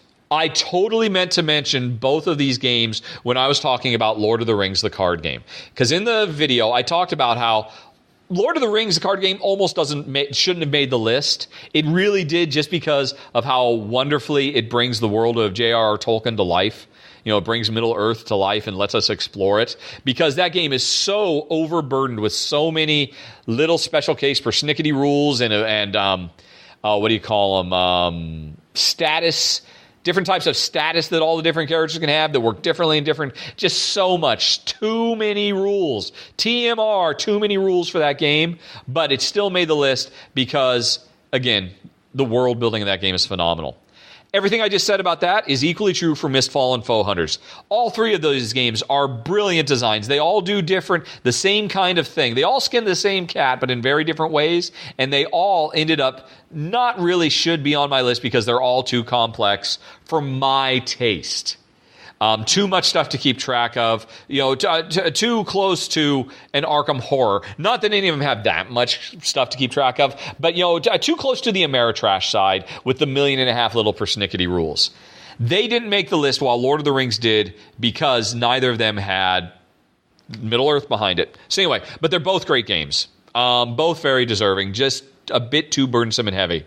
Warhammer Quest, really liked it, but see what I said earlier about Roll to Resolve. That's what kept it out of the list. And, and one other. Red Dragon Inn, which you will be seeing a run-through for this month. It just barely missed the list. If there were a couple of super-duper tiny changes, I would almost say this is number 11 on the list. And if there were a couple of tiny changes, which I talk about in the run-through, you'll be seeing that very soon, it would have pushed into the list easily. It is a surprisingly good game. And it's an example, interestingly, as much as I've just been blathering against Roll to Resolve, it's a place where I actually found myself enjoying Roll to Resolve almost unabashedly, almost unreservedly. I did have some reservations. That's what kept it out of the top 10 for me. But it's a really good game. I'm sorry, I called it Red Dragon Inn, but it's not. It's The Battle for Greyport is the name of the game. It's set in the Red Dragon Inn universe, but the name of the game is The Battle for Greyport. Watch for my run-through coming soon. I talk about why, in that run-through, why it didn't quite make the list. But anyway, so that was a bunch. That's a bunch. Look at how many these are. And there's more of them out there that I haven't even played. Let's see if people talked about more of them that I haven't even played yet. Let's see here. Scrolling down. Somebody mentions Assault at Doomrock, but yeah, that's not a card game. That's not even remotely a card game or a dice game. That's a board game. Yes, the board is made of dice, but that is a tactical skirmish miniature war game. Yeah, it's not a card game. Xenoshift. You know what? That might make it. Here's the deal, though. If Xenoshift was a fantasy setting, I would have played that long ago, and I hear so many great things, I wouldn't be surprised if it made the list. But it is, unfortunately, an aliens versus gun-toting space marines. And that just instantly makes it fail. Jen has no desire to play it, so I doubt I ever will, which is too bad, because I hear good things. Let's see. More people asking about Mistfall, Warhammer, Quest card game. Yep, just talked about those. You know what? I think, Dresden. More people asking about Dresden File. Again, having to play as Dresden mandatorily, that means I'll probably never play it. Right there. I did like that people pointed out that Goonies is a pirate fantasy. I'll buy that, because I felt kind of bad about putting it on the list of fantasy games. It's pirate fantasy, yo! Okay. More Xenoshift askers. More Harry Dresden. Again, I don't know if it's Harry Dresden. The Dresden Files. I should look that up. I'm sure people are shaking their fists at an effigy of me for not getting that correctly, because it's such a popular series of books. That they all have. I'm sorry, what, Honey Pie? The voodoo doll that they Yes, the Rahdo voodoo doll every time. Well, maybe that's for Kickstarter next year. Let's see. So it seems like that pretty much covers that topic. And then the last one, restaurant games. Maybe I should talk about this in the future, since this literally just went up a few days ago. But you know what? In all honesty, I kind of want to get this behind me. I don't want to think about this anymore, so let's just do it right now. I don't want to have to be reminded of this in 2 months. Here's the thing. I am shocked and appalled and depressed and saddened by the response to this list. I'm aghast at... I expect more from board game geeks. Board game geeks, I don't expect them to be judgmental of other board game geeks. I expect hey, we're all in this together. We all love this hobby. Yeah, maybe I want to play in a place that you wouldn't want to play. But don't judge me, man. The amount of narcissistic judgment, shade that was thrown about on this topic. People saying, well, if I saw you doing this in a restaurant, I would report you to the manager. Or I would walk right up and talk to you and tell you what you're doing is completely unacceptable. And just, oh my God. And people laughing, mocking. If I saw somebody doing that, I would think, that they are sad people. It's like, come on, folks. We're all geeks. We're all in this together. I saw it on Board Game Geek. I saw it on YouTube. I saw it on Reddit. I saw it everywhere. I suddenly felt like I was surrounded by a bunch of jocks pointing and laughing at me for liking board games. But these were all board game geeks. But no, I'm not playing them the way that you like to play them. Because if I'm out at a restaurant, somehow restaurants are not an appropriate place to play games. What? Folks, check yourself, seriously. I'm sorry if I'm upsetting you by being upset by your very aggressive stance, you anti-playing games in restaurant stance. Hey, guess what? You can roll your dice on napkins. And then they're completely silent. They don't make any noise at all. You know what you get at a restaurant? Napkins for free. They're really, really great at muffling the sound of dice. Oh, I get it. Me and Jen, we're pathetic and sad because our relationship is so empty that we have to play games. I'm not going to say what pops into my head. I'm not going to, what I had to stifle myself from typing. Man, Jen is just, what, Hank? Certain people don't approve of playing games in restaurants. Any games, or just they didn't like your selection? No. Just the fundamental, the very idea of playing a game in a restaurant was, I was told it was tacky. I was told it was in poor taste. I was told you should be kicked out of the restaurant if you do that. I was just stunned. Because we would be taking up tables? No, nothing to do with that. Just because it's wrong. Because we would be insulting. Everybody around us would be insulted and find us to be rude and tacky and crude and sad because we can't actually carry on a conversation. Antisocial. People equated it to, well, you might as well just go and everybody pull out their smartphones and just stare at your phone for a half an hour if you're going to play a game at the table together. It's ridiculous. Okay. It's ridiculous. And like I said, I've done, I don't know how many top 10s and how many videos. I've never had such a, wow, you people make me want to never film another video again for the rest of my life that I have with restaurant games. So, yeah. So now that I got that off my chest, I was floored. But let's see if there were so many other games I could talk about that are excellent for this. A little game, Iliad, a neat little card game, just barely missed the list. The Grizzled, I thought pretty long and hard about it, but in the end, it's just too heavy.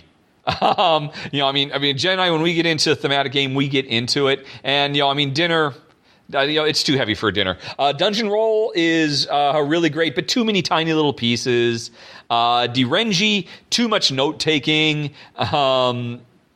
Medici, the card game, one person mentioned, yeah, you know what, that gets way too big. By the time that's over, the amount of stuff you've collected takes up way too much table space.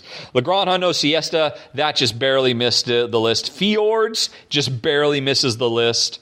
Jen and I, I mean, there's pictures of me and Jen being pathetic antisocial monsters playing fjords on New Year's Eve at a restaurant. How dare we? How dare we? You look at the picture of Jen with a smile from ear to ear. Clearly, there's something mentally wrong with this woman to have enjoyed that. I'm sorry.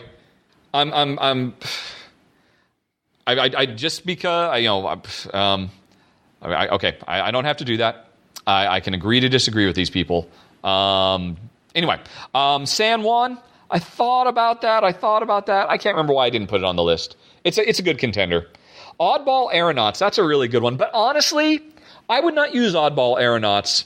Oddball Aeronauts is our go-to game in a car. Oddball Aeronauts is a game when you don't have a table. If I got a table, I want something a little bit more. No offense. Blueprints, another really good contender. Harbor, several people mentioned that. Oh, just missed it. Right on the hairy edge. I almost decided to take it off because it could get jostled, but that game's tough as nails. It doesn't get jostled. So it just barely missed it. So, I mean, there's a whole bunch more. What did I say? 1, 2, 3, 4. There are so many great, wonderful, exciting, socially engaged games that you can sit down and enjoy for the 20 or 30 minutes you have to wait for your food, or for the 20 or 30 minutes you have to wait for your check. And I'm sorry, but I'm not going to do it. I'm done with that. I'm done being passive-aggressive. WTF to all the folks who came out of the woodwork on that one, and heck, are probably still doing it even now. And a few of them will hear it and they'll want to. It's like, I got to put that behind me. Anyway, folks, done. That was a lot of top 10s, but I won't be talking about that next month because, again, next month will be Gen Con special. But thanks for putting up with that. Thank you for letting me get that off my chest, for being Lucy with the psychiatrist is in. I feel I owe you 5 cents now. Right. Hold on a second. We'll be right back, and we'll get Jen mic'd up for some Q&A.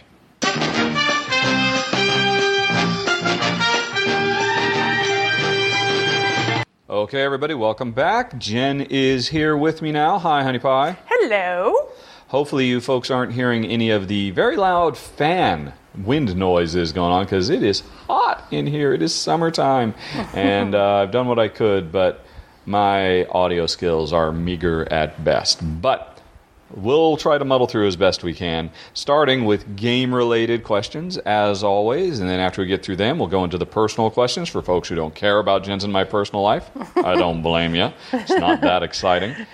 We live a pretty low-key life. Yeah, pretty low-key. And Jen is here in case any game-related ones come up that she might want to chime in on, but I think for the most part, she's just going to be sitting at her laptop reading about acetone. Acetone, and does it spontaneously combust? Because these are the questions I want to know. Kind of curious to find out why she wants to know that, but I think maybe it's best that I don't know. So let's just start talking about some games.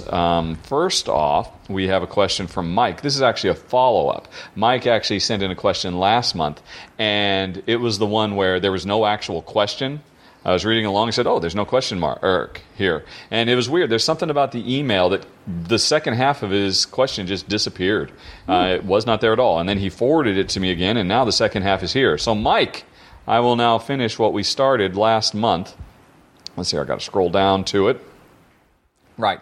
This is when he noticed a Rahdo endorsement on Fuse, I think it was. And here's what was missing. I was surprised to see your logo. I thought you didn't give endorsements. Did you change course on your policy, or was I misinformed? I'm surprised more publishers aren't using that Rahdo bump. It's true, I am not super keen on doing that, just because I would rather people not take my subjective opinion as some sort of dogmatic determiner of game quality. I think it's much better that people watch the run-through and decide for themselves. And this has mostly come up in the past when people ask, why don't you do Rahdo runs-through awards show? It's been asked several times. My answer is always because people should not pay attention to what I think. And so, but that's as far as I take it. The reality is, if any publisher wants to, I'm fine with that. And I agree. I'm kind of surprised more don't. But, on all honesty, you would be surprised just how many publishers don't give a good gosh darn about me at all. I mean, like the entirety of Asmodee just won't give me the time of day. And as they buy up more and more stuff, that's less and less stuff for me to cover because they just never send review copies to me. I've asked several times. It's just like pulling teeth. And, oh my gosh, there's so many of them. And Mayday and Lookout, I mean, easily a third, if not half of all the board game publishers out there literally act as if I don't exist. And, that's fine. That's their prerogative. It's really no skin off my nose. And so I guess I should be surprised, but I'm not, considering the fact that it's often like banging my head against the wall trying to get these people to even return my emails. Anyway, and there's the wind. Honey, I think we just have to turn these fans off. I put like little wind baffles on the lapel mics we're using. If we turn these fans off, it's just going to be miserable in here. No, we'll just have to do it in 2 parts. Oh, what does that mean? Well, normally we do it in 2 parts, but we actually usually sit here and do them all at one time. But I don't know what you mean. Well, are you suggesting we will stop and take a nap or something? What do you mean? I don't know. Ventilate the place. Stand in front of a fan for 5 minutes and come back and do it again? Okay. Something like that. Well, folks, we'll be right back after some technical difficulties are worked out.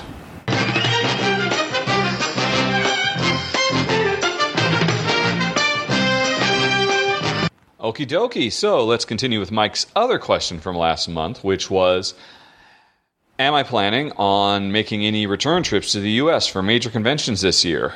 Answer, no. In all honesty, it's just too far to go. And, I mean, so what have I done now? I've done Board Game Geek Con and Gen Con in the States. And really, if I'm going to do a convention, I feel like I should go to one I haven't been to before so I can cover it for auto runs through. Because if I just go and do Gen Con, it'll be pretty much the same videos I'd done in previous years. Just different games, but the same basic setup. And so at some point, maybe I'll end up going to Origins. It certainly sounds like year on year it's getting bigger and more interesting. But yeah, the problem is I'm really not inclined to go unless the runners of the convention are interested in helping me get out there. Most notably in helping with airfare because it's just so crazy expensive. Board Game Geek Con was willing to do that. Gen Con didn't. But I think that was a few years ago, and quite frankly, I had more patience for the 20-hour flight to get there back then than I do now. Plus, back then, I really, really, really needed to go back and visit my family. Things are kind of settled down on that front now. So, yeah, it's just not something. Jen goes back to the States 2, sometimes, not quite 3 times a year. You usually go back once a year for about a month. Oh, right, because I'm getting your trip to the UK and the US mixed up. Yeah. All I know is she disappears for 2, 3, 4 weeks at a time, leaves me alone with the dogs and the chickens, and then she just comes back at some point. And now here's the crazy thing. While she's gone, oh my gosh, she is terrible about staying in touch as well. Oh, yeah, she gives me the, what are you talking about? Like, how about that time when I was literally calling hospitals in San Francisco? Okay, I was in somewhere that had no coverage at all, and it was a surprise trip that my sister planned. Yep. And literally, she went off the grid for over a week, I think. No, it was like 3 days. It was, 3 days. I had no idea where she was. I couldn't contact her sister. I contacted her folks. They didn't know where she was. And she had just fallen. I started watching the news to see if there had been plane wrecks, all kinds of stuff. And eventually, what felt like an eternity later, and she's like, oh, hey, I just figured I'd give you a call. I was like, where have you been? I literally thought you were dead. I thought you had been kidnapped or something. It was, anyway. Yeah, that was probably not great. I was just seeing my niece and nephew, and they picked me up from the airport, and they whisked me off on this grand adventure. And you know what? They did have internet at the hotel. No, they didn't. Oh, I'm sure they did. I bet they did. But anyway... things are. I'm better now. Well, it's funny, but gosh, I mean, Jen's terrible about carrying her mobile phone with her too. Oh, She's always been terrible about that. I am a minimalist. Why do we even have a mobile phone for you if you never ever have it with you? And even when you do, half the time you won't take it into the store with you. You leave it in the car. It's like. I'm sorry. I don't like to carry a bunch of crap. I would be a horrible mom because I wouldn't be carrying around all the junk that you need to carry around if you're a mom. There you go. Anyway, sorry, that was a very long-winded answer to your simple question of will I be going to conventions? Answer, no. That was some of our personal life. That should have been in the other one. Oh my gosh, you're right. Yeah, that was entirely game-related. I'm sorry about that, folks. I'm getting personal and game-related mixed up. Well, it's all games from now on until we switch over, I promise. So let's move on to David, who has some thoughts about the Spiel des Jahres. He points out there's always a bit of controversy over the winners. So he's got 3 questions. Could I look at the past winners and nominees started in 2011 and comment on whether I think the right game won? Oh, well, this is for the Kennerspiel, I see, because the Kennerspiel started in 2011. Which year do you feel had the strongest field? And looking at the nominees this year, which do you think will win, and which would win if you were giving the award? Yeah, okay, I can do that. To the internet. Let us do a search for Spiel des Jahres nominees. Let's see what we get. Wikipedia to the rescue. All right. Oh, yeah, this is perfect. Okay, let's go back to 2011. All right, now, what I am not going to do is talk about games that were completely snubbed and didn't even get nominated. That would take me forever. So I'm just talking about what's actually here. But we are not going to be doing any Driving Miss Davy versus Do the Right Thing kind of travesties today. We'll just talk about what was nominated. All right, so in 2011, the Kennerspiel, the winner was Seven Wonders. Strasbourg and Lancaster were nominated. The right game won. Those are both excellent games, but yeah, of those 3, Seven Wonders, no-brainer. Then let's move on to 2012. We've got Village as the winner with K2 and Targi as the nominees.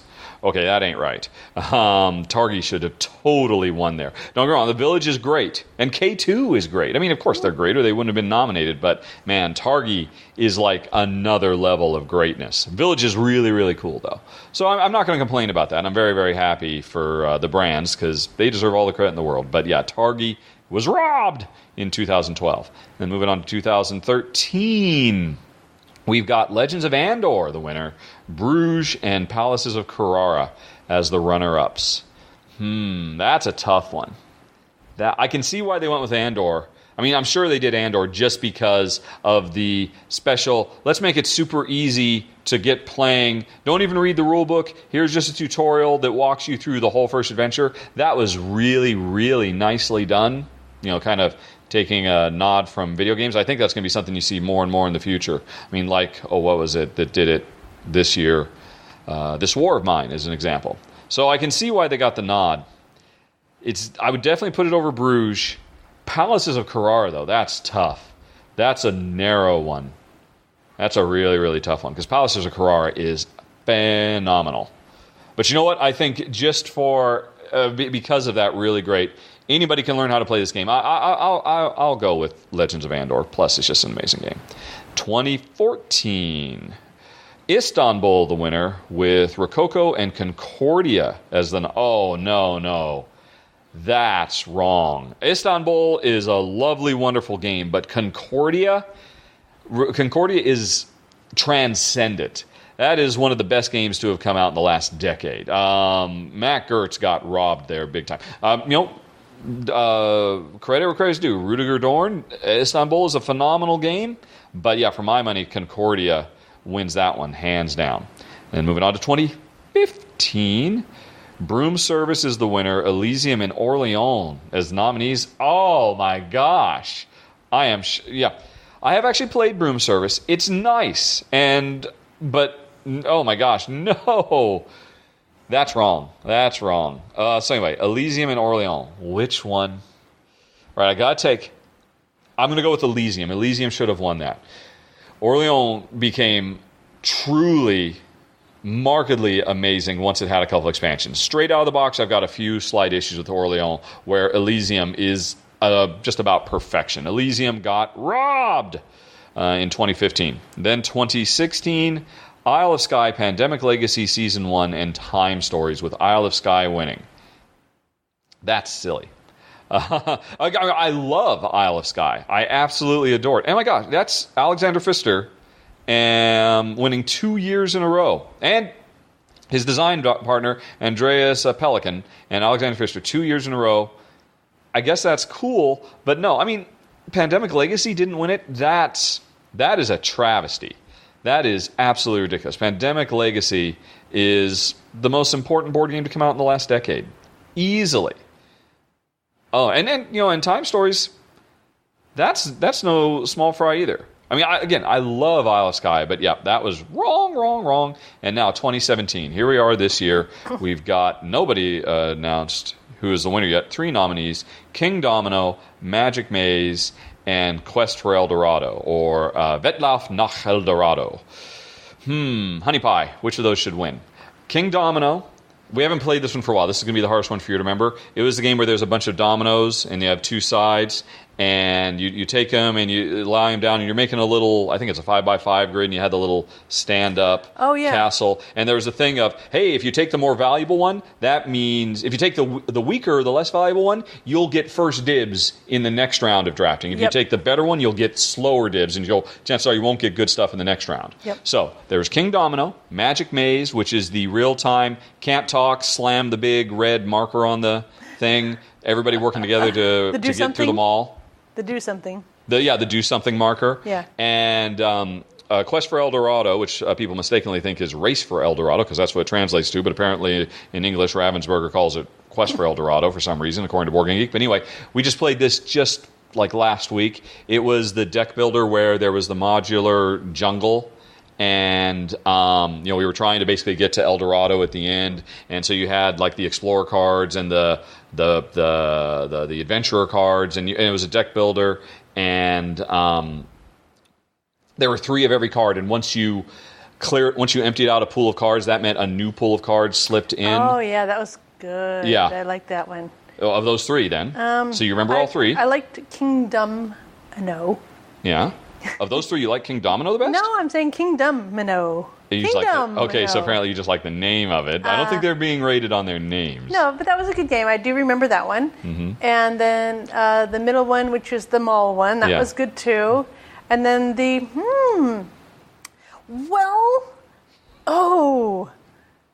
I'm not very good at rating things. You must do it. Okay, I'm going to say... I don't like to hurt anybody's feelings either. None of them are listening. As I said earlier, publishers, especially German publishers, what it is. No. Pegasus Spiel actually likes me, and they published 2 of these, so Pegasus Spiel will actually notice. Oh, then I really can't say. No. You refuse to say? I think I had the most... Oh, you guys, this is why I hate doing ranked lists. All right, we'll let you off. As far as I'm concerned, easily. Sorry, Pegasus. The other games are fantastic, but it's a no-brainer. It's totally El Dorado. That game is amazing. That game is better than Clank. Yeah, the most recent one, the deck builder, Race Through the Jungle one, with the where there were like the pinch points, and you're like, get out of the way so I can move, and and all that stuff. That game was just absolutely amazing. That's. I'm not going to say it's a masterpiece, but it's really, really good. And the other 2 are both really, really great games as well. But The Good Doctor, Kenichi, has done it again. To both your questions, I think it will win, and I think it should win. So hopefully this year, although to be fair, again, I'm completely ignoring. I mean, I'm sure I would disagree with all 3 of these, and there's some other game I would definitely put above all of them. But again, I'm just going with what's nominated. I'm going to go for Wettlauf nach El Dorado. And let's see here. Looking at the nominees this year, do you think he'll win? And who had the strongest year of all those years? I'm going to go with last year. Time Stories and Isle of Skye and Pandemic Legacy, forget about it. But the year before, 2015, Elysium and Orléans, those games are amazing. Broom Service is just good. Broom Service is a good, nice game. So that brought 2015 down a little bit. Whereas 2016 had 3 Amazeballs games. So at this point, I'll go with 2016 is the best lineup. Right. Thanks, Dave. Now, moving on to questioner number 3. Oh my gosh, this is going to take a while. Get comfortable. It's a good thing we've gotten the sound under control and we're not hearing that wind noise, because it's going to be tough. Okay. So, first of all, Ted wants to know, he's thinking about picking up a Uwe Rosenberg game. He does own Grass Road, Le Havre Inland Port, and Patchwork. And he's played some Agricola, All Creatures Big and Small. He's thinking about Agricola versus Caverna versus Ora Labora. And he doesn't want to say, he's not doing a what should I get. That's good, because I would just suggest go to guild.rahdo.com and ask there, or just go to the recommendations forum on BoardGameGeek. You get a lot more varied and interesting feedback than just me. So instead, he has specific questions. Is Le Havre Inland Port, which he does own, more similar to Aura et Labora as opposed to full Le Havre? That's interesting. There's actually, Le Havre Inland Port is kind of like Le Havre and Aura et Labora got together and had a baby and produced this little light filler weight game. It definitely takes, obviously it has the theme of Le Havre, all the ports and all that, and it's very evocative. But the round circular, using the resource gathering off the circular board is obviously taking the core central mechanism of Aura et Labora. So it's kind of, and both games both of the big box games use the whole, hey, I can use my buildings or I can use your buildings. So they all have that in common. So is the question, is it more similar to Aura et Labora? Wow. I would say yes. Although it's close. It's close. But in terms of just raw gameplay, I would probably put Aura et Labora a little bit closer to the DNA of Le Havre Inland Port. Let's see here. Any other questions? Would you say that the decision set size of Aura et Labora is enough to get over the static setup states compared to Le Havre Inland Port? Because he points out, hey, why did you complain about Le Havre Inland Port not having variable setup, but you gave a pass for it on Aura et Labora? It's true I gave a pass for it on Aura et Labora, and a big part of that is Aura et Labora does have some setup variability. Most notably, it's got the fact that you can play the Ireland or the France variant, and that does make changes. So there's that. Although it's not much. I'd love to see more variability. But, you know what? In all honesty, gasp, shock and dismay and horror, I just last week shipped off Aura et Labora to a very nice man in Sweden named Lee, who I hope will enjoy it because it's no longer on our shelves. At the time, I remember when I did my run-through, I did say, yeah, I know there's not variability, but I'll let it pass because the game is so good. And it is true, the game is so good, but I've only got so much shelf space. And last year, Colonists and Feast for Odin both came out, and both those going on my shelf meant something had to give, and Aura et Labora gave. So I guess in the end, that lack of setup variability caught up with it as well. Next question. Glen More is one of your favorite tile-end games. Yes, it is. But my significant other is not finding it desirable. Her critiques, it's difficult to know what you're doing strategy-wise or what you should pursue, and it ends abruptly. Have you found yourself feeling these issues when playing the game? No, I don't think so. I maybe just have a little bit more practice. I don't know. I think it's pretty obvious when the end is coming. I mean, you can see it. Obviously, you can never be sure how hard and how fast players are going to jump forward, but maybe the first time you play, it should, the ending would sneak up on you, but you should be ready for that in the second run through. And those, the early tiles you get, and then trying to pick next tiles, deciding, where you have to put them adjacent to your existing ones. That to me leads to some very, on the surface level decisions, or deeper, harder, long core ones. I guess maybe there's a bit of a learning curve more than I appreciate. No, I guess to your question, no, I don't think I found myself feeling that way. I mean, the first time Jen and I ever played that game, we fell in love with it, and we're just absolutely digging it halfway through our first play. Amazing game. Third, and somewhat abstract question, what criteria do you use to rank games when doing top 10s for a particular topic, and what criteria do you find most important? Well, actually, normally I say right up front in the intro what criteria I'm using. I try to actually specify that. Most likely, it's just going to be which games Jen and I enjoy the most within the theme or the metric or the topic or whatever the top 10 is. Sometimes I mix that up, and actually, when I've done it in the past, it's given me no end of grief. Like when I did top 10 worker placement games. I could have just made that such an easy thing and just listed my favorite games that happen to be worker placement. But I decided not to do that. And I said instead, what are the 10 games that best leverage worker placement, that do the most cool, interesting things, that are the strongest worker placement games? And because of that, I kept Agricola off my top 10 favorite worker placement games. Because Agricola is really just kind of a so-so worker placement game. That's not what makes it special. It's the cards that make it special. And I got so much grief for that. And I don't know, maybe I'm less inclined to get jiggy with it nowadays, and I just go for, these are my favorites, because life... I mean, heck, you heard a little bit ago. I don't know.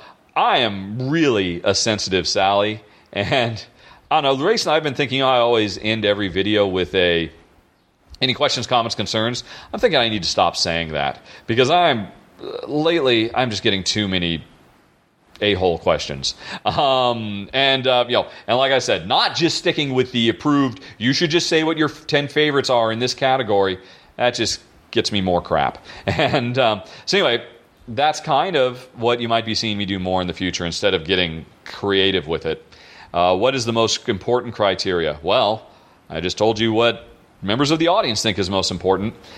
Yeah, you're right. That's an abstract question. Hopefully that's an interesting answer. Let's move on to Scott. How, Honey Pie, is our second game of Pandemic Legacy coming along? We finished it. Yes, we finished it 6 months ago, maybe? Something like that? Must be. Oh, I think... 6-8 months ago? Golly, was it that long ago? I was thinking January, but that could be 6 months ago. That could be 6 months ago, yeah. Oh. Yeah, we finally finished it. Played all the way through as a 4-player instead of a 2-player. Loved it all over again. Yes, loved it. It was tricky. Actually, it wasn't tricky for Jen. Right off the bat, she forgot everything.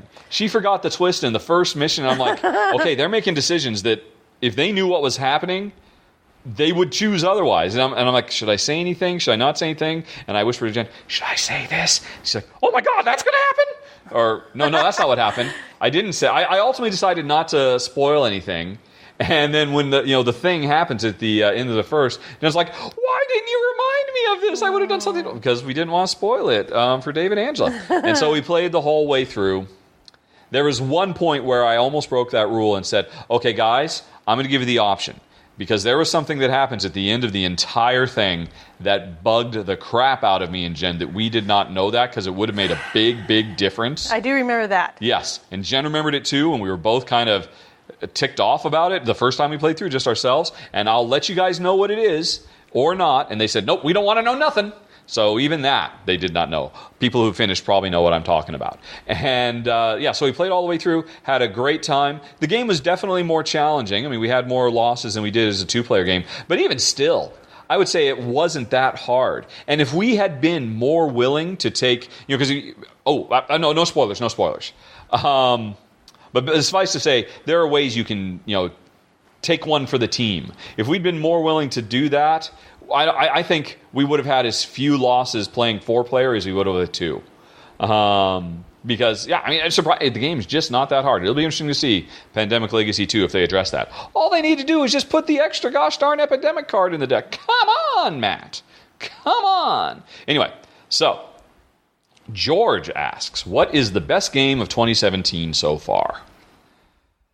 And I can only assume he meant, what is the second best game of 2017? Because, Honey Pie, what's the best game of 2017 so far? New Haven. Yeah. All right, so that's the easy answer, but let's try to answer that a little bit better. Honey Pie, can you think of any other 2017 game that just jumps into your head? Because obviously that would mean it means something to Jen. God. Let's see. You really should give me some time to prep these things. But I know you love doing the off-the-cuff answers. Yeah, off-the-cuff. I don't know. We've played a bunch of really good games. Yeah. But do I even know the names of them? You never even tell me the names when we sit down and play. So that is true. I don't know how I can be expected. Because you'll forget anyway. Yeah, that's true. Let's see. The second best game of the year so far that we have played is easily Jump Drive. Easily. That's the little card space empire building game where you have first to score 50 points. Mm-hmm. That game is fantastic. Let's see. Okay, actually, I can look right now of the games I've rated for 2017. Number 1, obviously, Gloomhaven. Number 2, Jump Drive. Number 3, Quest for El Dorado, or Race for El Dorado, or Vetlof El Dorado. So, El Dorado, number 3, Bear Park, number 4. Let's see, and have I ranked any more? That was the top 4. Let's go to the second page. Anybody can do this, by the way. You don't have to ask me. You can just go to ranked.rahdo.com or games.rahdo.com, and you'll find it. That's all I did. Let's see. And scroll back up to the top of the page, Mr. Man. All righty. Nope, okay, so I haven't ranked anymore. So that was the top 4 currently. Sagrada is very, very good. But we haven't played the final. We've only played the prototype. Same for Herbaceous. That's a really nice game. Quest of Valeria. King's Will, we haven't played that yet. I'd really like to. Super Hot's very nice. Mask of Moai, I'm looking forward to that. Space Race was nice. Deckscape Deck of Time.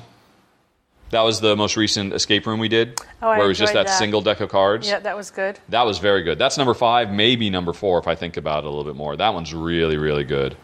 Honey, would you say that is the best escape room we played so far? Comparing that to the Unlock with the app and the exit ones where we had to take the scissors and chop stuff up? There's each one has its pros and cons, but that one was just really good all the way through. We enjoyed ourselves. I think there was only one time that we just went, what the heck? So I think, that was really good. And especially for the price that it is. That was a tremendous value. I know, it's amazing. So there's the top 5 games of the year so far. Now, let's see. What am I cheating on? Stuff that might make the list, but I just haven't gotten them because I live in Malta and publishers, sometimes they send me review copies, sometimes they don't. I would love to try Flatline, but I don't have a copy of it. I suspect it would probably push its way into the top 5 pretty easily, but I don't know if I'm going to get a copy before Spiel. That's probably true for all the ones I'm about to mention. Valletta, I'm very stoked about that. I'm a little bit nervous because apparently there's a lot of attack cards in it, so that kind of... but it's out now, so it has the potential. Let's see, what else? Lisboa. I've only played the prototype, so I can't really say. But I'm sure it's great. It's easily top 10. Anachrony, same problem. And Dice Forge, I would love to give that a try. That looks so awesome. But again, I doubt I'll be getting a review copy of that anytime soon. And Near and Far, man, apparently that game changed radically since I did the prototype run-through, so much so that the run-through I did is almost meaningless. And they said they were going to send a copy, but that was like 2 months ago, so I don't know what's going on with that.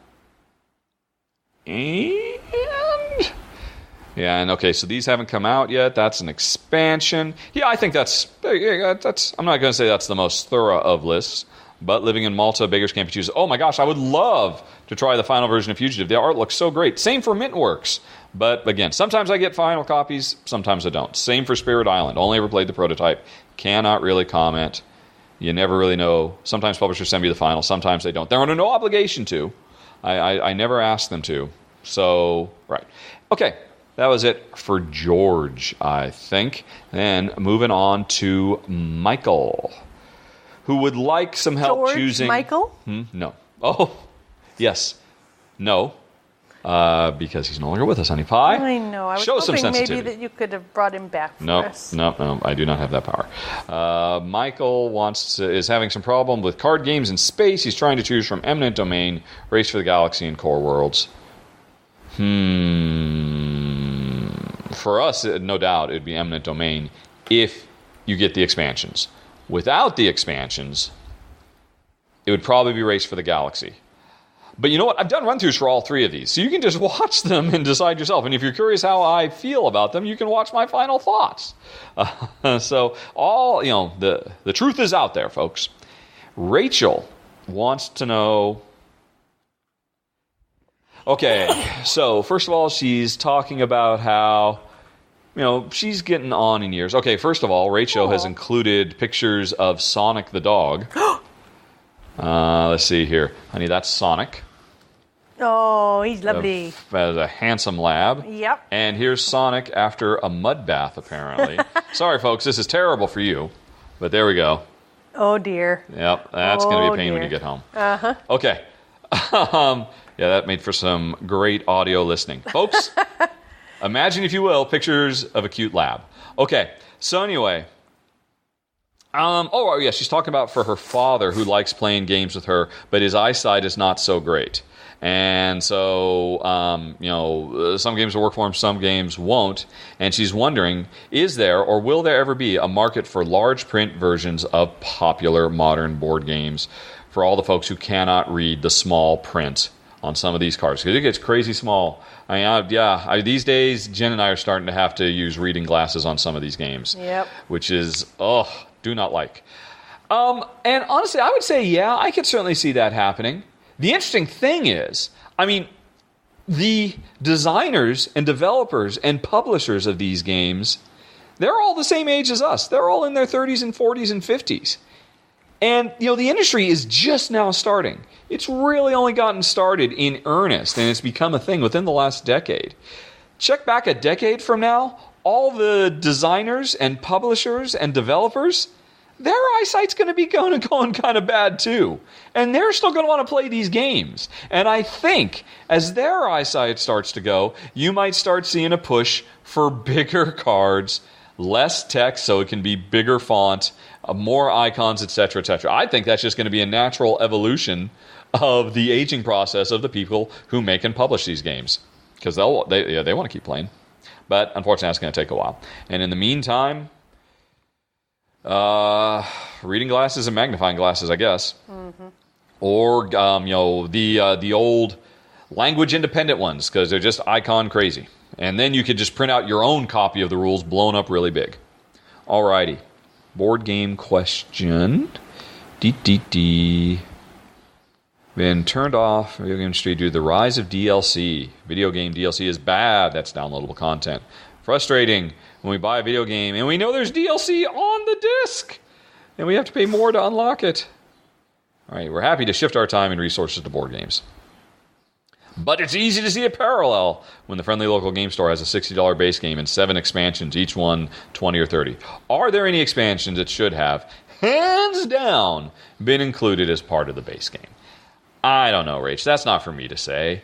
I don't have any visibility into the behind the scenes and the overhead, the cost, the risk mitigation, etc., etc. Like a perfect example of this, of definitely a guilty party would be Mystic Vale. I talked about this in my run through. I said, the base game of Mystic Vale is fun, it's a blast, but it really feels like, to get to the level of Dominion where there are enough cards in the game to feel like you're getting a good, hefty, long life game, it's missing a few. And hey, you know what? Its first expansion, Veil of Magic, resolved that. So, is it a crime that AEG did not include those extra cards? I don't know. Here's the thing. I don't know much in the way of behind the scenes, but I have read that Mystic Vale was a big, huge gamble for AEG because it has a completely new format of, producing cards, with the acetate cards and all of that. I mean, there's so much room for error. I'm sure that must have cost them an arm and a leg in development costs before they even put the first game in shrink wrap. So I could certainly understand why they wanted to hedge their bets, because they didn't want to make that commitment if it turned out to not really work out that well. Plus, it was a new thing for players. They were testing the waters. So, was it a sin for them to not risk, taking a huge loss on an untried technique, both technical production as well as, gamers?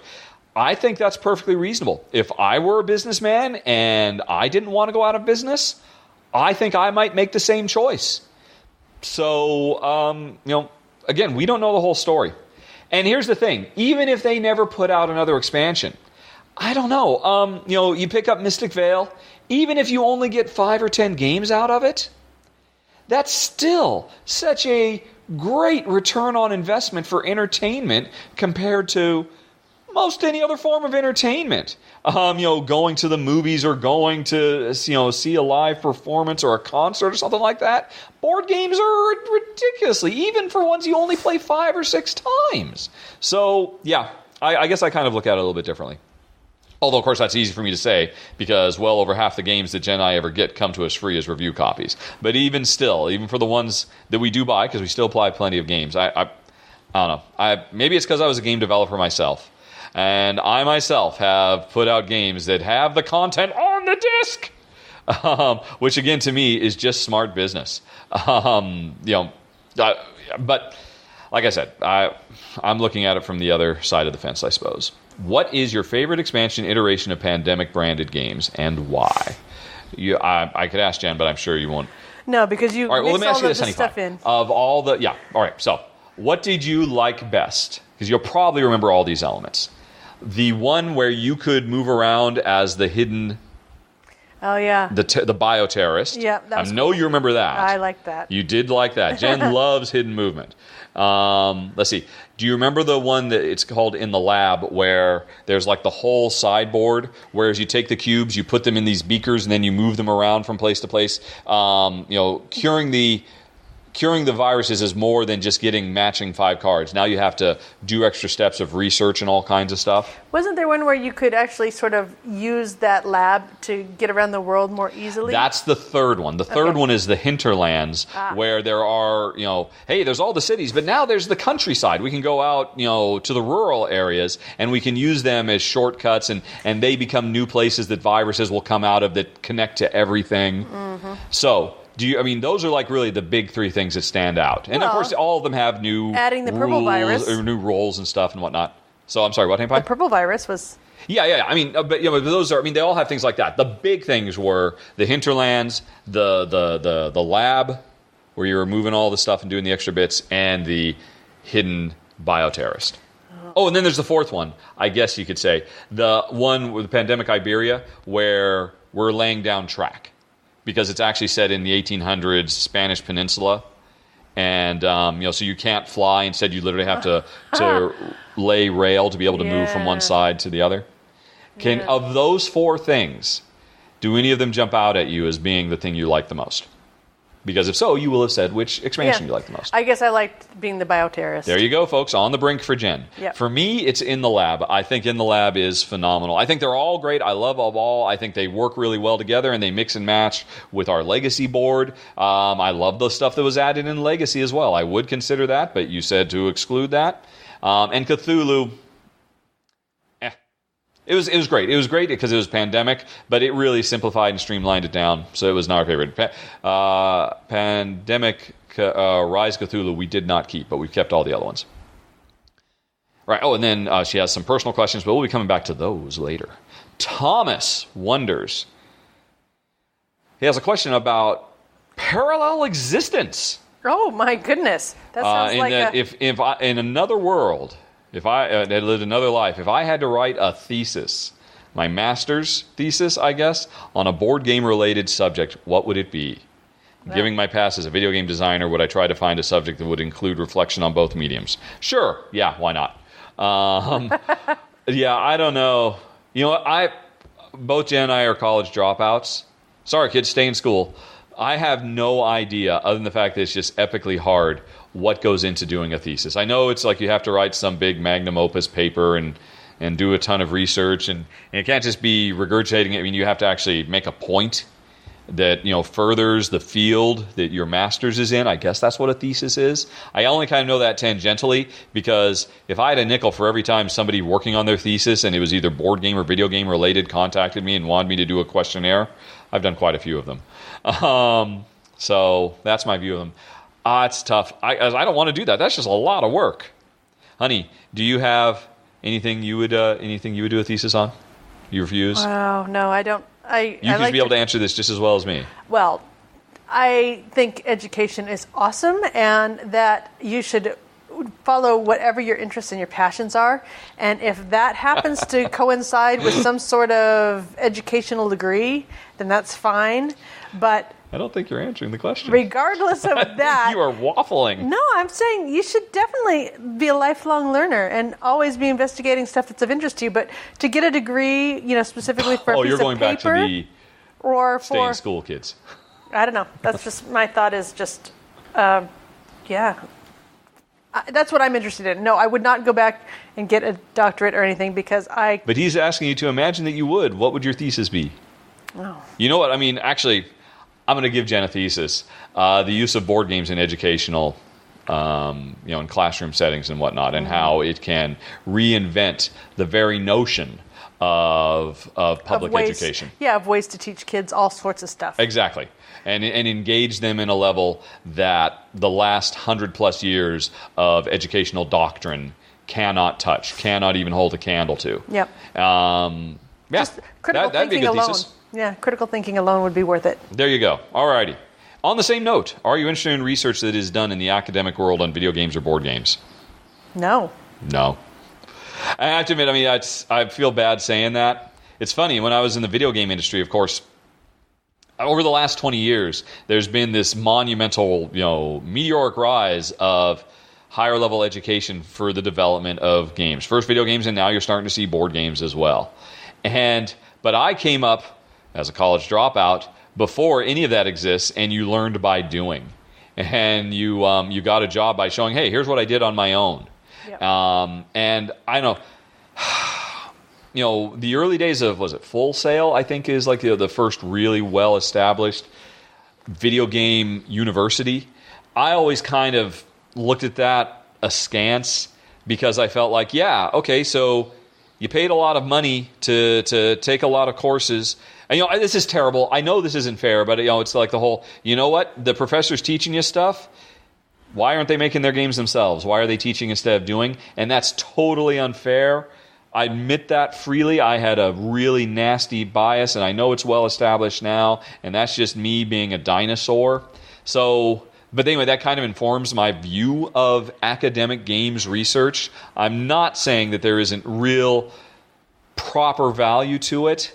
It's just I have a hard time because, again, I'm a dinosaur, and I came up back in my day.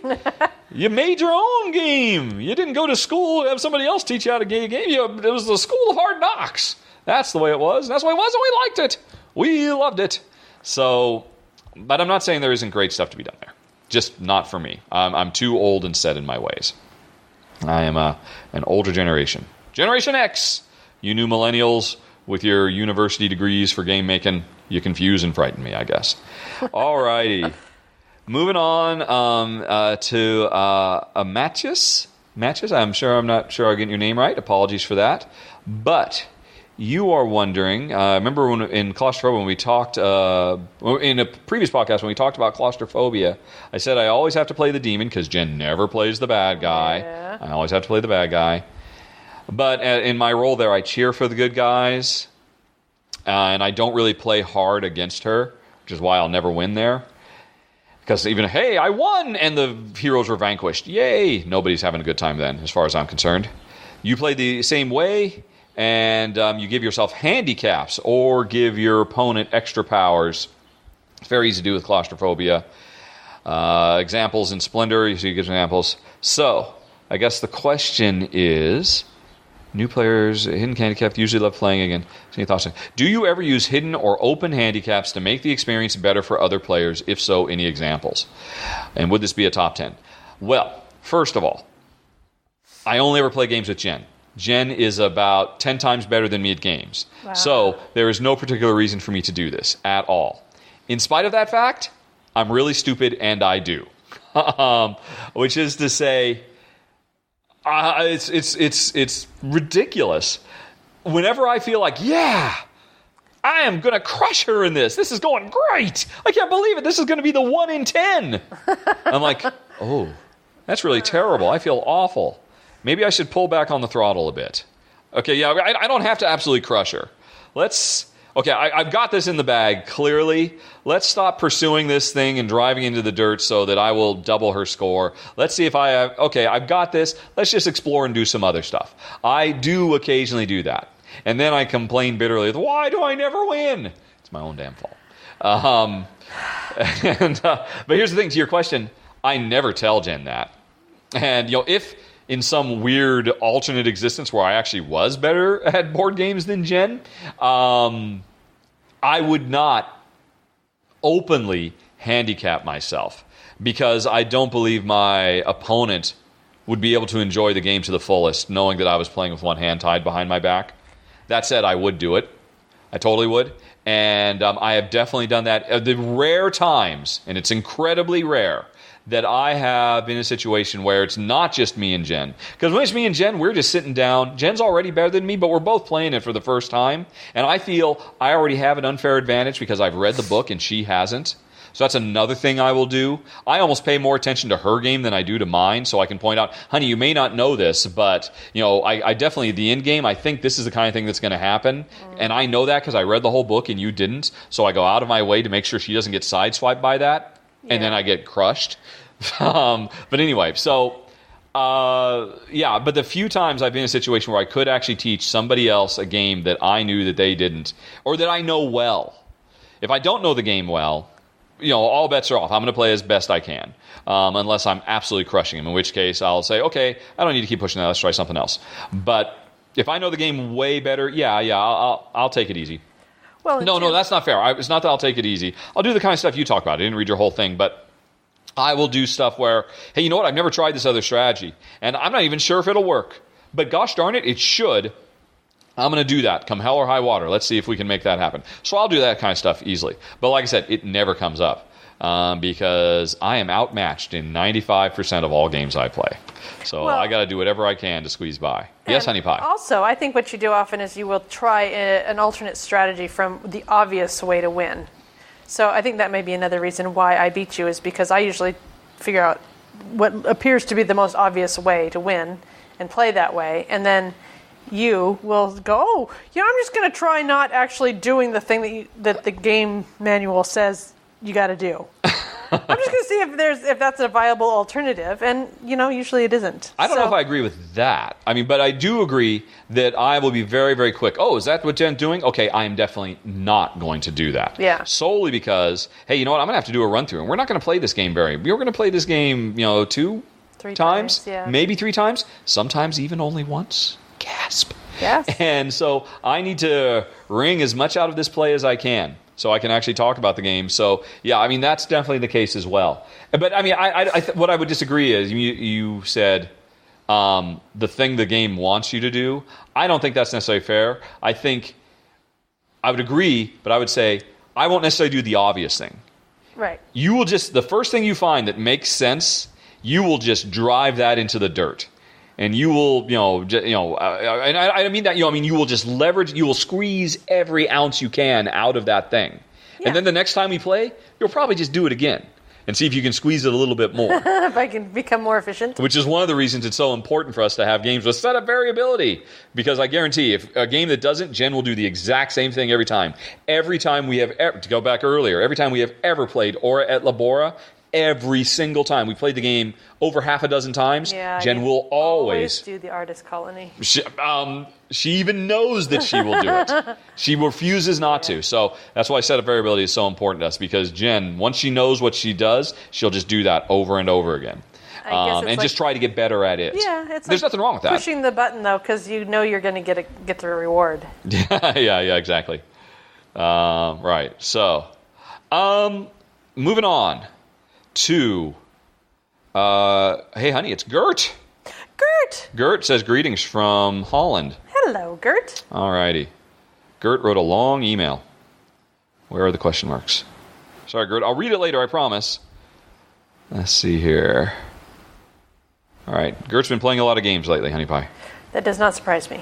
And even more games. And okay, a question. Have you heard the rumor about the new Stefan Feld game? If not, here's a link to it on Board Game Geek. Actually, Gert, yes, I have. Everybody, there's a new game from Stefan Feld coming called Merlin. Actually, I would have mentioned this earlier in this very podcast when I was doing my upcoming games of interest, but it took about 2 or 3 days to get Jen to sit down on the couch so we could actually finish this thing. So I think I recorded the first half bath on Wednesday and it's Sunday now. Or no, did I record on Thursday and it's Sunday? I haven't sat on the couch since Wednesday. Is that what you're saying? Yes, Jen's been way too busy. So yeah, I'll talk about that in the next podcast because there was a handful of games that I have added to my games of interest since I recorded the first half of this. But yes, I know about it and I'm super excited, super duper excited.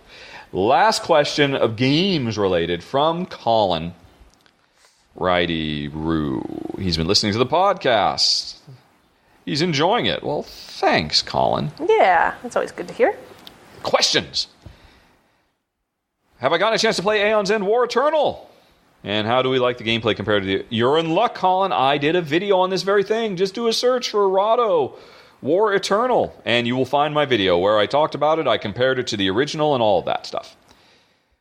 Could you compare and contrast Aeon's End to Shadowrun Crossfire? Ooh. How do you prefer one to the other in mechanics? Feel?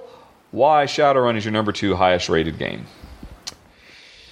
Well, you could just watch the run-throughs and then you'd have enough information to contrast and compare them yourself because it's almost like you played them. That's the whole point of my videos, but okay. Yes, I would definitely take Shadowrun Crossfire over Aeon's End, and that's no snub on Aeon's End because it's an amazing game. Shadowrun Crossfire is one of the hardest co-ops we've ever played, and that means in almost any other case, I would never get to play it because Jen hates super hard co-ops. She despairs very quickly. I do have a low despair level. Yep. And, she's too used to winning against me that she doesn't even want to consider the notion of losing to a rug. And And one of the beautiful, she will forgive Shadowrun Crossfire's epically high difficulty level, in part because it's so fast, in part because it has a really great curve that it starts out really easy, and it's not till you're halfway through the game that it puts the screws to you and then never lets up. As opposed to most games like, Ghost Story or whatever that just say, hey, yeah, you know what? We're going to throw you into the deep end of the razor pill boiling lava pool right now. Sink or swim. And it'll never get any better.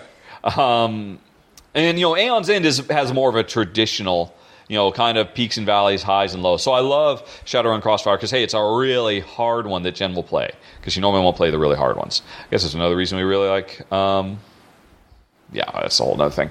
So that's a big part of it. And then also the legacy nature. Once you put those stickers on, they never come off. That is so big, and I've expounded on that at length in my run-throughs. And Aeon's End, being a standalone game, just can't compete. My numbers 1, 2, and 3 highest-rated games of all time are now Pandemic Legacy, Shadowrun Crossfire, and Gloomhaven. And all 3 of them have been raised up several levels in my overall rankings solely because of the legacy nature. And if they weren't, if they were 100% resettable, if you just use cubes or whatever to keep track of stuff instead of making permanent, unalterable changes to the game, they would all drop probably 5, 6 points just like that. Or maybe not, but you know what I mean. So, I'm going to have to go with Shadowrun Crossfire. That's no slight on Aeon's End. It's a phenomenal game, too. Jen and I absolutely adore it. I think I mentioned when I did my run-through. And again, you can find all this out in my run-throughs. Why are you asking me now? It's okay, Colin. I'm sorry. I've done enough ranting earlier in this. I'm cool and mellow now. But you may recall, in my original run-through, I mentioned Jen loved it so much she immediately wanted to play a second time. That almost never happens. And the reason my run-through for it was streamed live on the internet is because we were talking about, what are we going to stream live? And Jen said, hey, we can play Aeon's End again, right? You have to film that. So we love that one too, but for different reasons. That's it, folks. Games are done. We're halfway through Honey Pie. But now you're on deck because, folks, when you come back, you'll get to hear the personal side of Rahdo and Jen runs through right after this.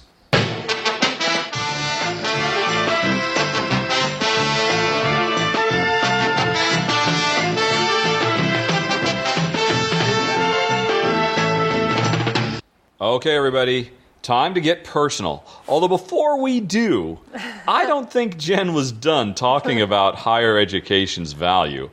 But when I kind of joked that she was kind of straying far and wide from the question. I was off topic. Honey, now that we're out of games, yes. I'm sorry, what did you want to say about education? Oh, no, I am all for education. I think it's fantastic. I think the question was, would I want to go, or what I was perceiving the question was would I go back to school to get a degree or doctorate or whatever, write a thesis? And the answer is actually no. That's the short answer, because I believe that actually whatever your passions are and whatever your interests are, if you follow those, you sort of create your own little self-guided thing, personalized degree, if you will, and that's what you end up with at the end of your life, is all of these things that were fantastically interesting to you, and it gives you a perspective that you wouldn't get going to school and being taught some, course of academics. And I think there's a lot to be said for, especially like philosophy and critical thinking, those kinds of things, to be included in regular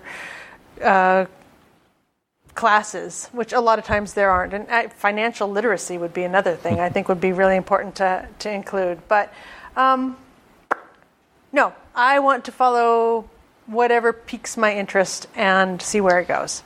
I don't see how higher education and that are mutually exclusive from each other, though. Isn't that the whole point?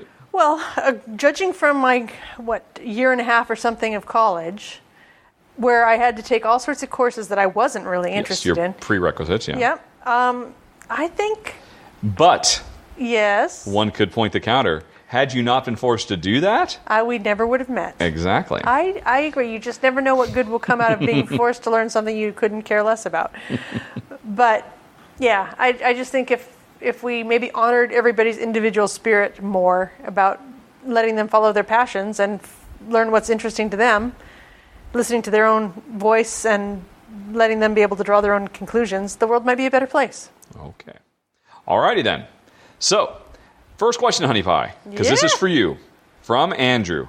Who are your favorite Tim Ferriss show guests? Oh my gosh. Oh my God. I really enjoy Tim Ferriss because he exposes me to a wide variety of all sorts of stuff, A, that I've never thought about, B, in depths that I would never have considered, and I could not tell you right off the top of my head favorite guests. Name a couple that really, that just jump to you, because those are probably going to be ones that obviously had an impact on you.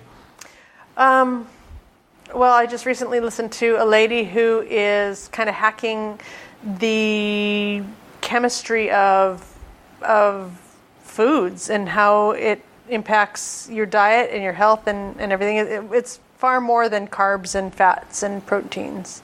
It's particular macronutrients and things like that, which I think are really interesting. I guess I tend to be into nutritional things because food is very important. It's what we're built of. Mm-hmm. So, pretty much anybody he has on the show is fascinating. Sports figures? Oh, yeah, because sometimes they have some really interesting stuff to say. Okay. I'm not really into sports per se, but there's a lot of dedication and their training and their life stories. A lot of interesting people out there. All right, so that's all Andrew gets from you? I'm sorry. And actually, I haven't been listening to many podcasts in the last probably 6 months because I just somehow have gotten onto Pandora and really enjoyed rocking out instead. Music! Alrighty.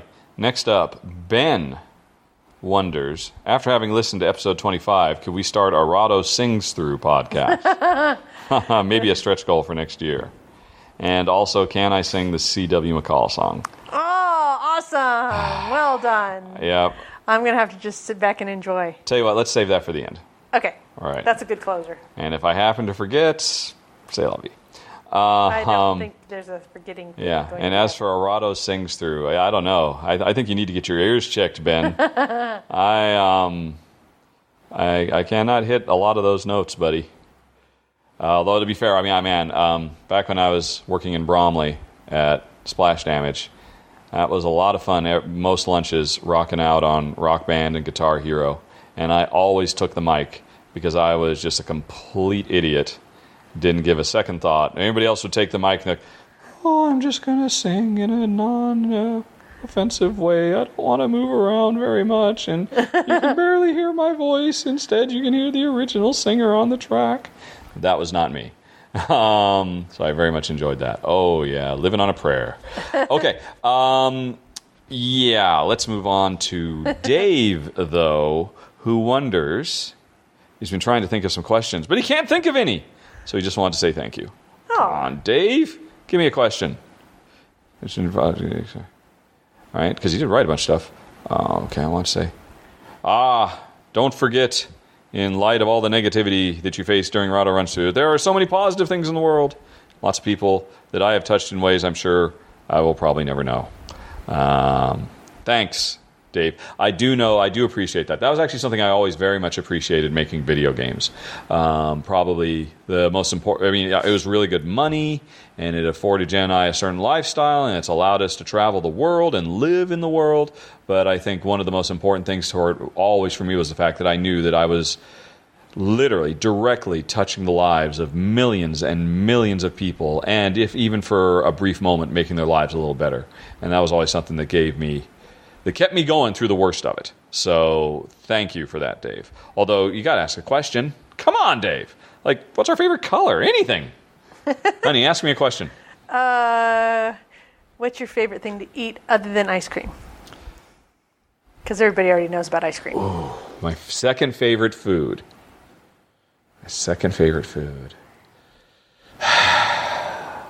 Pork.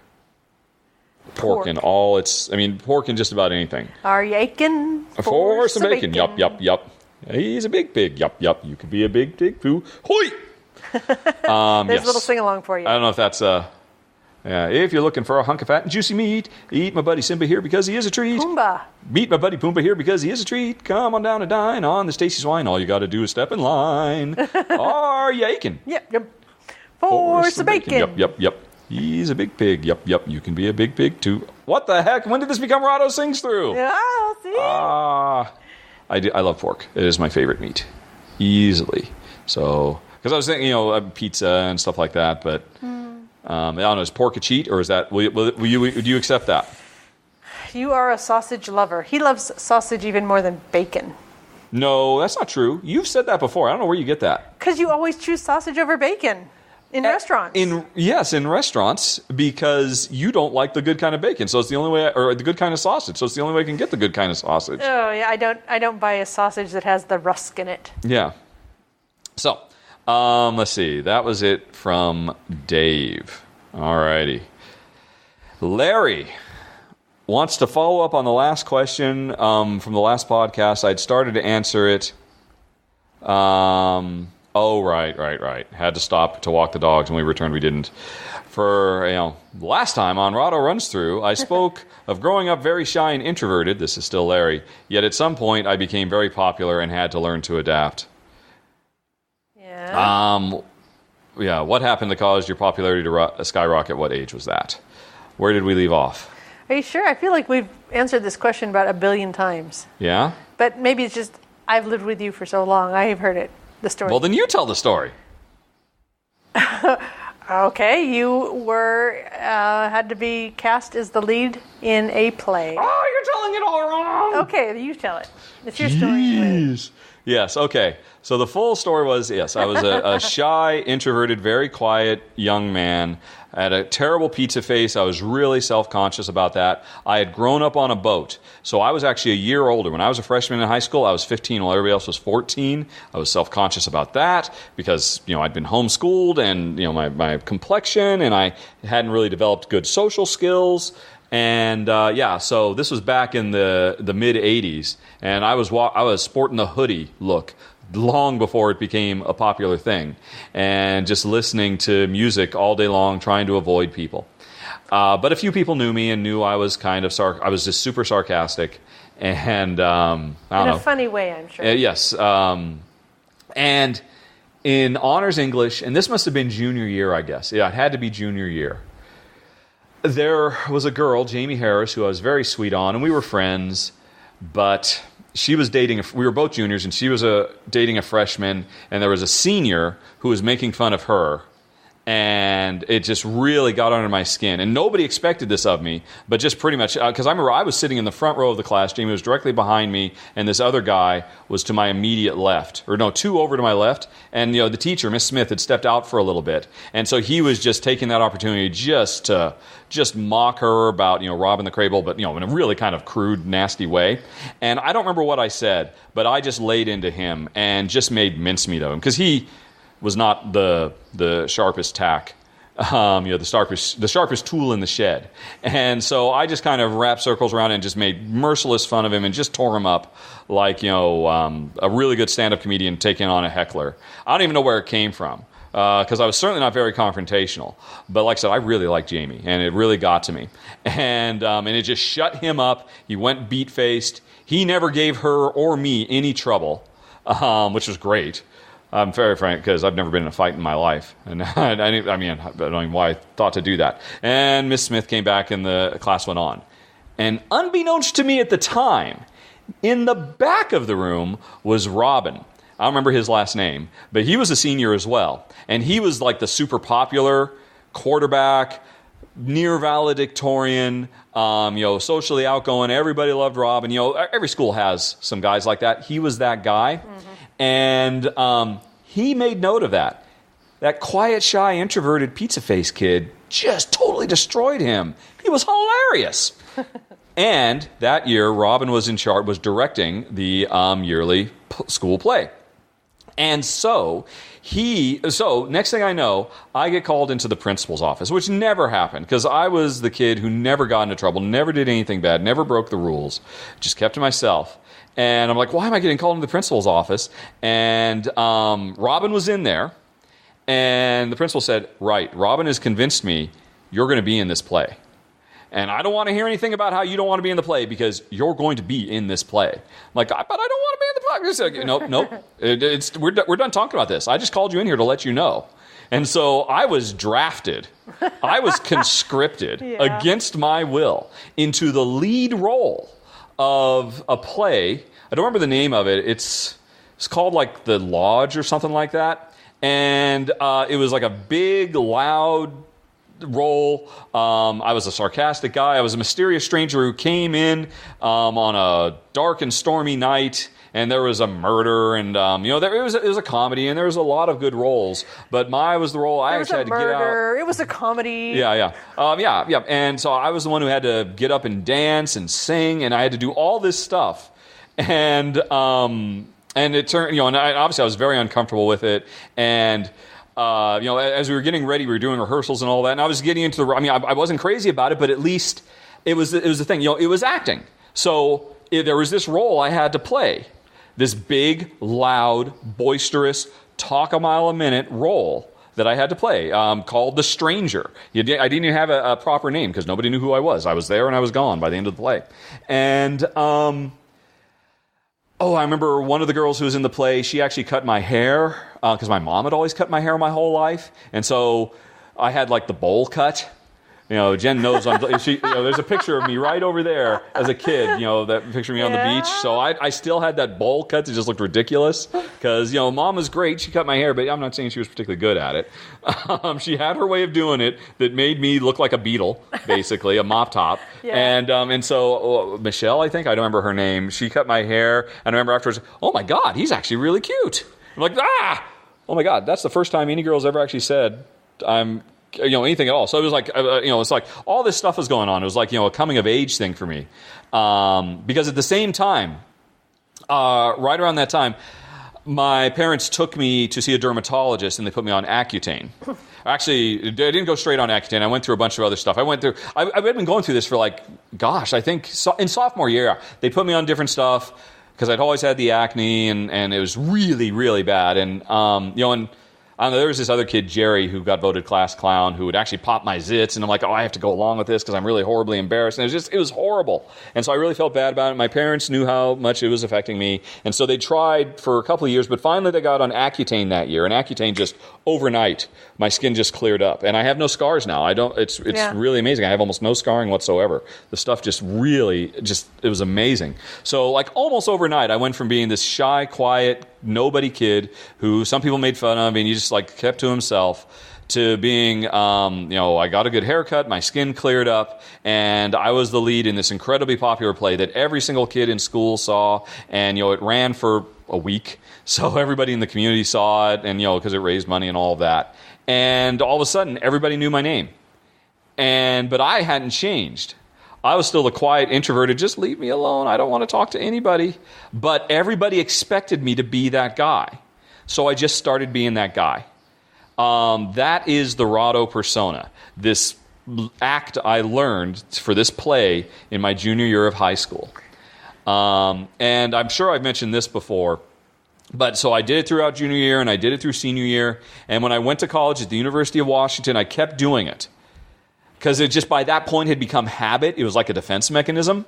And it was just something I could do. I could be the life of party if I wanted to. But then as soon as I was out the door, I was like, okay, just back to being me, which is quiet. Just mumble to myself, not really anything. Just be, not really seeking social interplay at all. And but when I got to college, I'll keep doing that. And then I decided, I don't have to do this anymore. Nobody knows who I am here. So I don't have to go get involved in, I was living in a dorm and, there were, all the dorm activities and I realized I could do that. No, I don't have to. I can just stay in my room and watch TV and do what I want to do, which is be a quiet, introverted nerd and watch Next Gen. Because my roommate is a quiet, introverted nerd too. Chris Johnson, shout out to you wherever you are now. This is great. I can just be myself. But before I made that switch, I met Jen in German 102. Yep. And I just happened to sit next to her, and I was doing my mile a minute yappa, and I guess she liked that. And it took her quite a while to realize, oh, that's not really him. Oh, but you know what? I like him too, I guess. Yep. And so, but... Well, and then I cut your hair. Yeah, and then coincidentally, Jen cut my hair. And it was the handsome man. Yes, exactly. So that was the second time, and that's when we started dating. Yep. I don't think she had thought of me that way until after she cut my hair. What was wrong with my hair before? My mom wasn't cutting my hair anymore. I was getting it cut someplace, I'm sure. I don't know what they were. Whatever, yeah. But anyway, so it was just this, I owe it all to Robin because of that weird little moment. But, as Jen will know, as soon as the cameras go off, I just go back to being quiet, and I just make funny asides, and I'm a very sarcastic person. I'm incredibly sarcastic. I'm not sardonic, but I'm very, very sarcastic, which is why Jen's favorite nickname for me, I've said it on the podcast. I won't repeat it because this is a family show. I said that once. I know, but it was awesome. It was the funniest thing ever. And you have jokingly referred to it since then. Yeah. You don't actually say it, but it's a joke that you did say it once. That is still part of our vocabulary. So anyway, that's the story in a nutshell. That was not even remotely a nutshell. Anyway, let's see. So that was it. Larry, I hope you enjoyed the show. Priscilla wants to know, because she's daydreaming at work and is wondering, how are the hospitals in Malta? Is that what you daydream at work about? She's an X-ray technician. Oh, okay. So if she wasn't, would you have not answered the question? No, I would have still answered the question, but that's just a weird thing to say. I daydream at work about hospitals in Malta. Yep. But now that I know you're in the medical profession, that you're daydreaming about moving to Malta. Yes, because her second question is, are they in need of X-ray techs? And her third question is, will you adopt me? Ah. How old is she? She doesn't say. She's like old enough 60? to be an X-ray tech. Oh, actually, wait, I know who she is. She's... I've seen her on Twitter. She's a foodie. Ooh. So we've been to Mater D. I have been to Mater D, which is the big hospital on Malta. It's very modern. It's like a normal hospital you would expect. It's very nice. I went with my dad because he's on Coumadin, and he has to get his stuff measured, his blood tested for that. So, very impressed. Seemed great.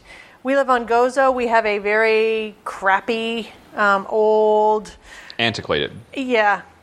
Kind of like World War II hospital. Era, yeah. But they are replacing it this year. Yes. So we're going to join modern medicine soon. But actually, to be honest, I did have a little procedure done, and the operating room appears to be state of the art. Mm-hmm. So it's just the waiting rooms. It's just the waiting rooms. It's just very run down. Yeah, it's like World War II feeling. Yeah, whatever money they have in their budget just goes into the actual important parts. Exactly. Yeah. Yep. So I would say, probably everywhere needs good medical people. So if you've got a skill that is in demand, check it out. Yeah. Yeah. And yes, we will adopt you. You do not want to live on Gozo and have to commute down to Mater D, though. That would be a heck of a commute every day. Okay. Next up, Tanya wonders. She's from Portugal. I met her at Lyricon. Oh yes, you're the couple I taught Legrand to. I'm so sorry I did such a terrible job teaching you. I was just not prepared. But anyway... first question, what is the matter with the podcast sound? It's unusually low, and hearing Jen is something hard, is normally hard, but in this last episode, 25, it was ridiculously low. Yes, a lot of people complained about that. If you actually go back and re-download it now, you will notice that I updated it and ran it through something called the Levelator. Here's the problem. Here's the dealio. What is the deal? I'll tell you the deal. We're on a shoestring budget here, folks. This is being recorded with the same lapel mic that I use that you see in the final thoughts, recorded onto my camera, the same camera I use to record everything. I just have the camera pointing at a coaster, so the file will be smaller since it's not really recording video. I can't tell it only to record audio. Because I've tried recording audio on the laptops, but that's just really unreliable, so it's just much better. But I don't have I don't have any dedicated equipment. I don't have an audio box that does all the cool, fancy stuff. And in fact... we just have a second lapel mic which is spotty at best. And I bought a splitter, and we're both plugged into this splitter into the one jack. So we do not have individual recording levels for me and Jen. And I'm sure the fact that it goes in the splitter probably reduces the quality of the audio right there as well.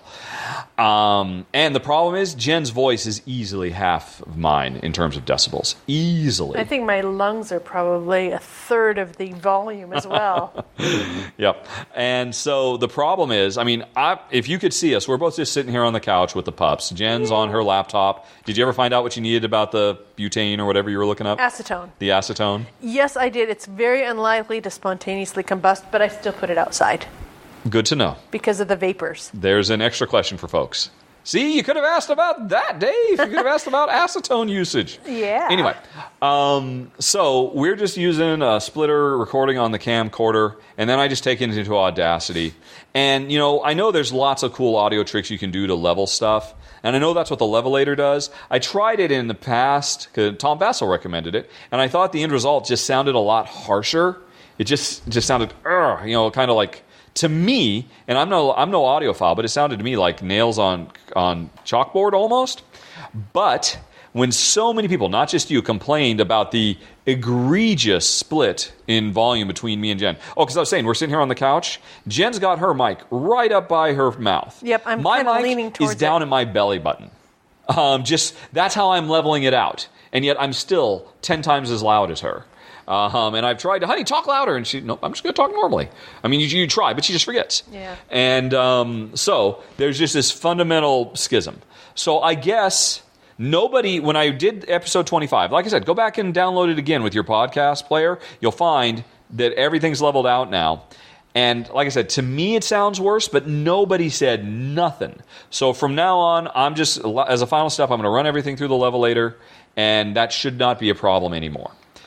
And that's a very long-winded question to your answer to your very simple question. Please do something about it. We want to hear you and Jen. Oh, that's what I'm doing, Tanya. Okay, next question. You follow a near primal / paleo food style, right? How and why have you changed from the typical American lifestyle with so many processed foods to a cleaner and closer to nature one? What was the motivation? I'll hand that over to Jen. Oh, dear. Read a couple of big books, that just were talking about how our bodies process food. Well, you just listed the motivation. What were the books?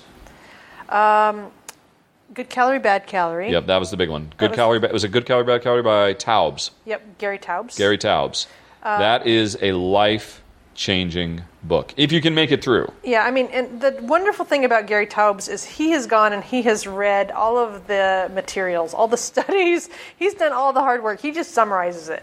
So, that's like a 2 or 3, 4 year project to do all that. And well, that was his job. He's a professional science writer. Absolutely. Yeah. I'm just saying I appreciate it so much when somebody gathers all the information and makes a summary for me. Mm-hmm. Even if the summary book is... My God, yeah. That book, I couldn't finish it. I'm amazed Jen finished it. And I remember in bed, you were reading it at night, and you would get to chapters, and you would just get so angry. You would just shake with anger. Yeah, because of this sort of public experiment that's been done on... humanity. Yep. Yeah, because of people's picadillas. Yep. Ansel Keys is... the devil, as far as I'm concerned.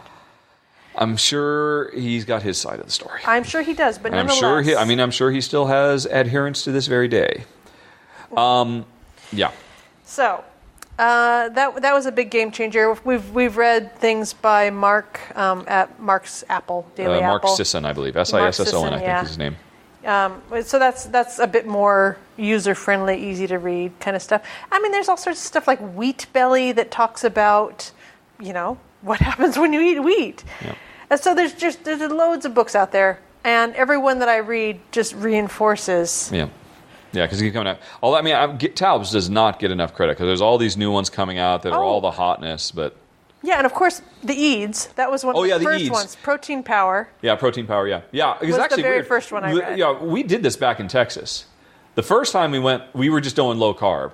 And to be honest, we were just doing it to lose weight because we were going to go on a cruise. Yep. And we wanted to get down to a decent weight because we were going to be spending whatever it was, 2 weeks, and we were going to be doing and we were both pretty overweight at the time.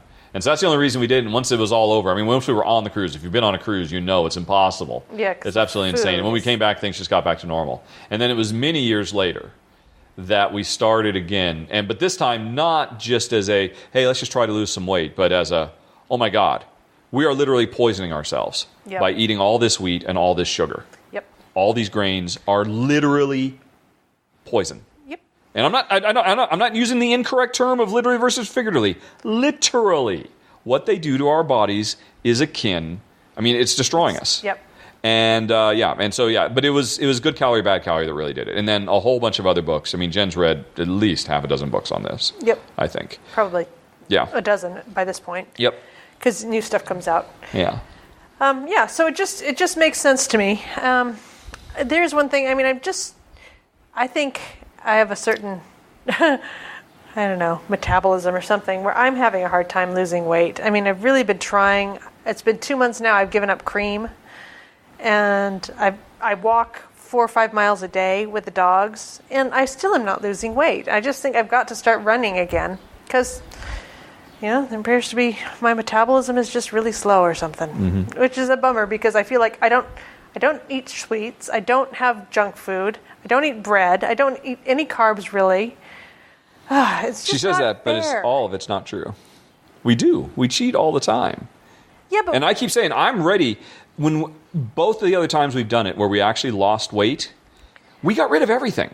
Yeah. We just had nothing but meat in this house. And we went for a hardcore 9, 12-month living like Inuits, eating nothing but seal blubber. Or whatever. We have never. I know, but you know what I mean. I mean, obviously that was exaggeration for effect, but we did that, and we have not done that since. And I stand ready to do that, honey pie. I appreciate that. It's just that I love food. Yes, I know. But if we do that, we'll still have delicious, yummy food. Yes. It's just you'll be limited, and we won't cheat. We cheat 2 or 3 times a week, and I'm telling you, that's what's doing it. I mean, we used to be really good. We used to do, the blood sugar tests and all that. I'm sure if you were to actually label and graph what's happening, all those little cheats we just do here and there, just every once in a while, they add up to keep you where you are. Okay. I know you feel like you're being good, but you're being good at maintenance. Yeah, that's it. We're living a great maintenance style, and quite frankly, I don't feel like I'm suffering at all, and neither do you. I mean, we cheat every once in a while, 2 or 3 times a week, and we maintain our current weight. Yep. But if you want to get down to like back when we were in Texas and back when we were in London, we did the hardcore, and it only took it was less than a year. True. Yeah. Yep. Okay. So I stand ready to be really good once again. Sorry, folks. There's a brief view into our lifestyle, but anyway, the main motivation was definitely good. I cannot stress enough just how important a book Good Calorie, Bad Calorie is. I mean, and all the people have come since then. I mean, they're just riding on his coattails. He deserves all the because he's really the one who. I mean, there were others before him, like Jen said. We had read the Eads before we'd read him, but maybe he published before the Eads. I'm not sure. No, but I mean, it's a seminal work. It's absolutely. I mean, if you've got the strength to do it, because it's a heavy book, it's a deep book, it's a dense book. It is a science-heavy book, but it's worth it. Alrighty, moving on to Peter, who... Oh, right, yeah. All right, honey pie. This one's a serious one. Okay. He's a personal question for both of us. He recently had to go through the heartbreak of losing his cat. She's very old and went peacefully. He finds himself very much affected by the absence, even now, several weeks later. He knows we've both gone through pets within the last year, lost pets. Do we have any advice on how to get through the difficult time?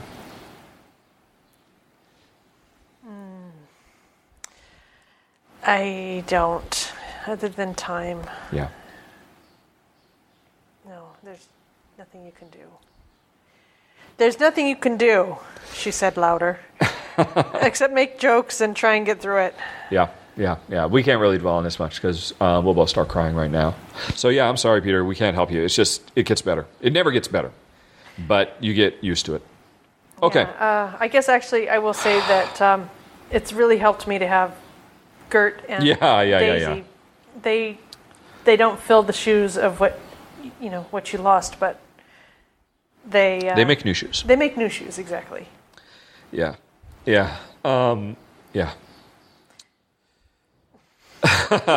Move on. Hey, quickly hey, Rachel. Rachel. We're back to Rachel. Hey, Rachel. She would like to know. She wants to know some stuff. All right. She had a pandemic question. Oh, okay. All right. Okay. Thinking about celebrities, historical figures, dead or alive.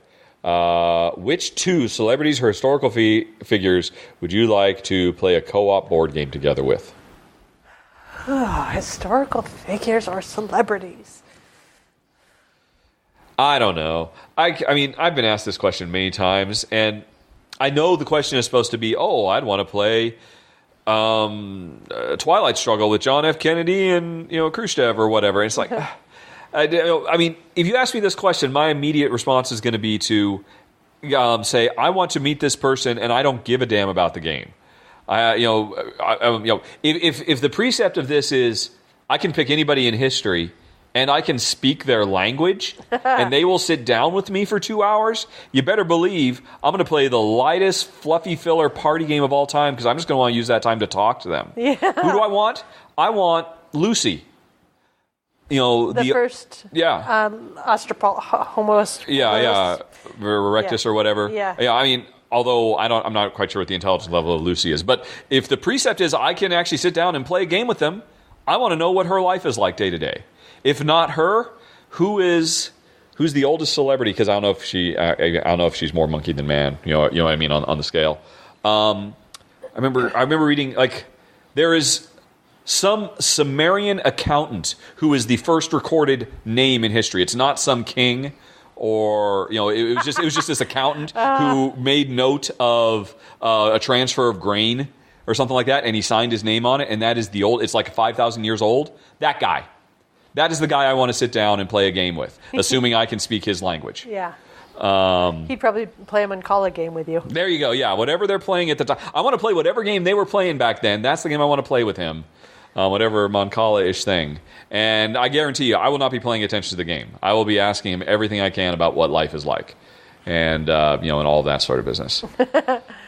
And if celebrities, again, I want to play games with Jen. I don't want to play games with all these other people. Yeah. If it's going to be a celebrity, who would it be? I mean, Hillary Clinton and Barack Obama?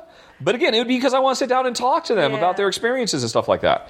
Or if I want to have a good time, I want to sit down with somebody really funny.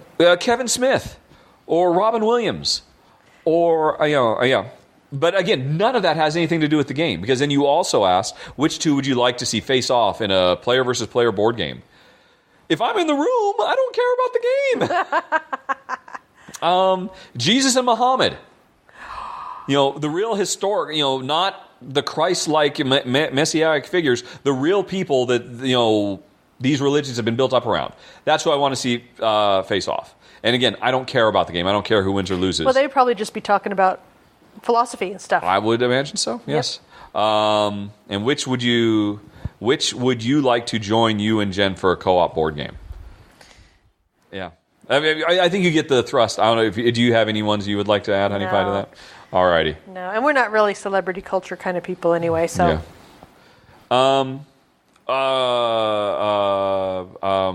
Neil deGrasse Tyson. Oh, yeah. He'd be a blast. Oh, my God. I mean, if you want to talk about, things that, are within the limited possibility of me ever actually getting a chance to, that would be awesome. Kevin Smith is I just love listening to him talk when he gives his, his Q&As. I mean, I've really enjoyed those. I mean, stuff like that would be, I think, my answer as general. And again, it wouldn't be about the game. The game would be immaterial. Personal board game question. Next one. Honey Pie. Yes. What do you know? It looks like you've read Grain Brain. My doctor recommended the book. Is there a Grain Brain? I haven't read that. Yeah. I mean, you've read Wheat Belly. Wheat Belly. Grain Brain. Yep. It's another one. So that's one you haven't read. It's #1 New York Times bestseller, The Truth About Grains, Carbs, and Sugar.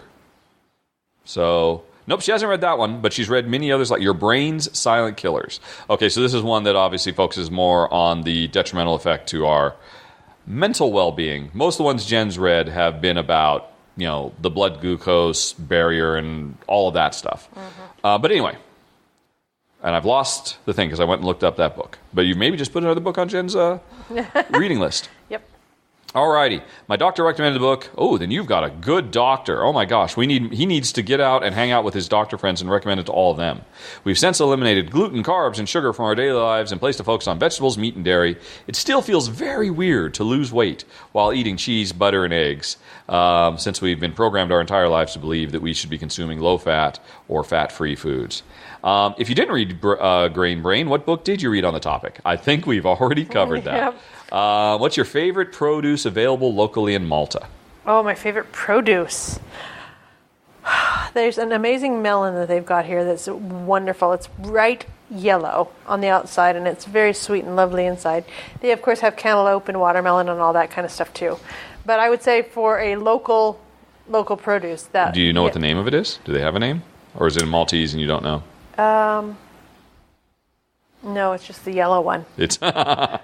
Okay. They're also, Malta's really a strawberry producing area. The climate's just great for that, I guess. So they have strawberry festivals and stuff in the spring. They do a lot with pumpkins as well. You often drive along and see just pumpkins lined up. Oh, not pumpkins fields. Like what we Americans think of. No, they're gourdy kind of pumpkins instead of the bright orange kind. But they're still lovely. Still enjoy them. Butternut squash, yeah, they've got that here. Yeah, that's a bit odd, isn't it? They grow all sorts of stuff here.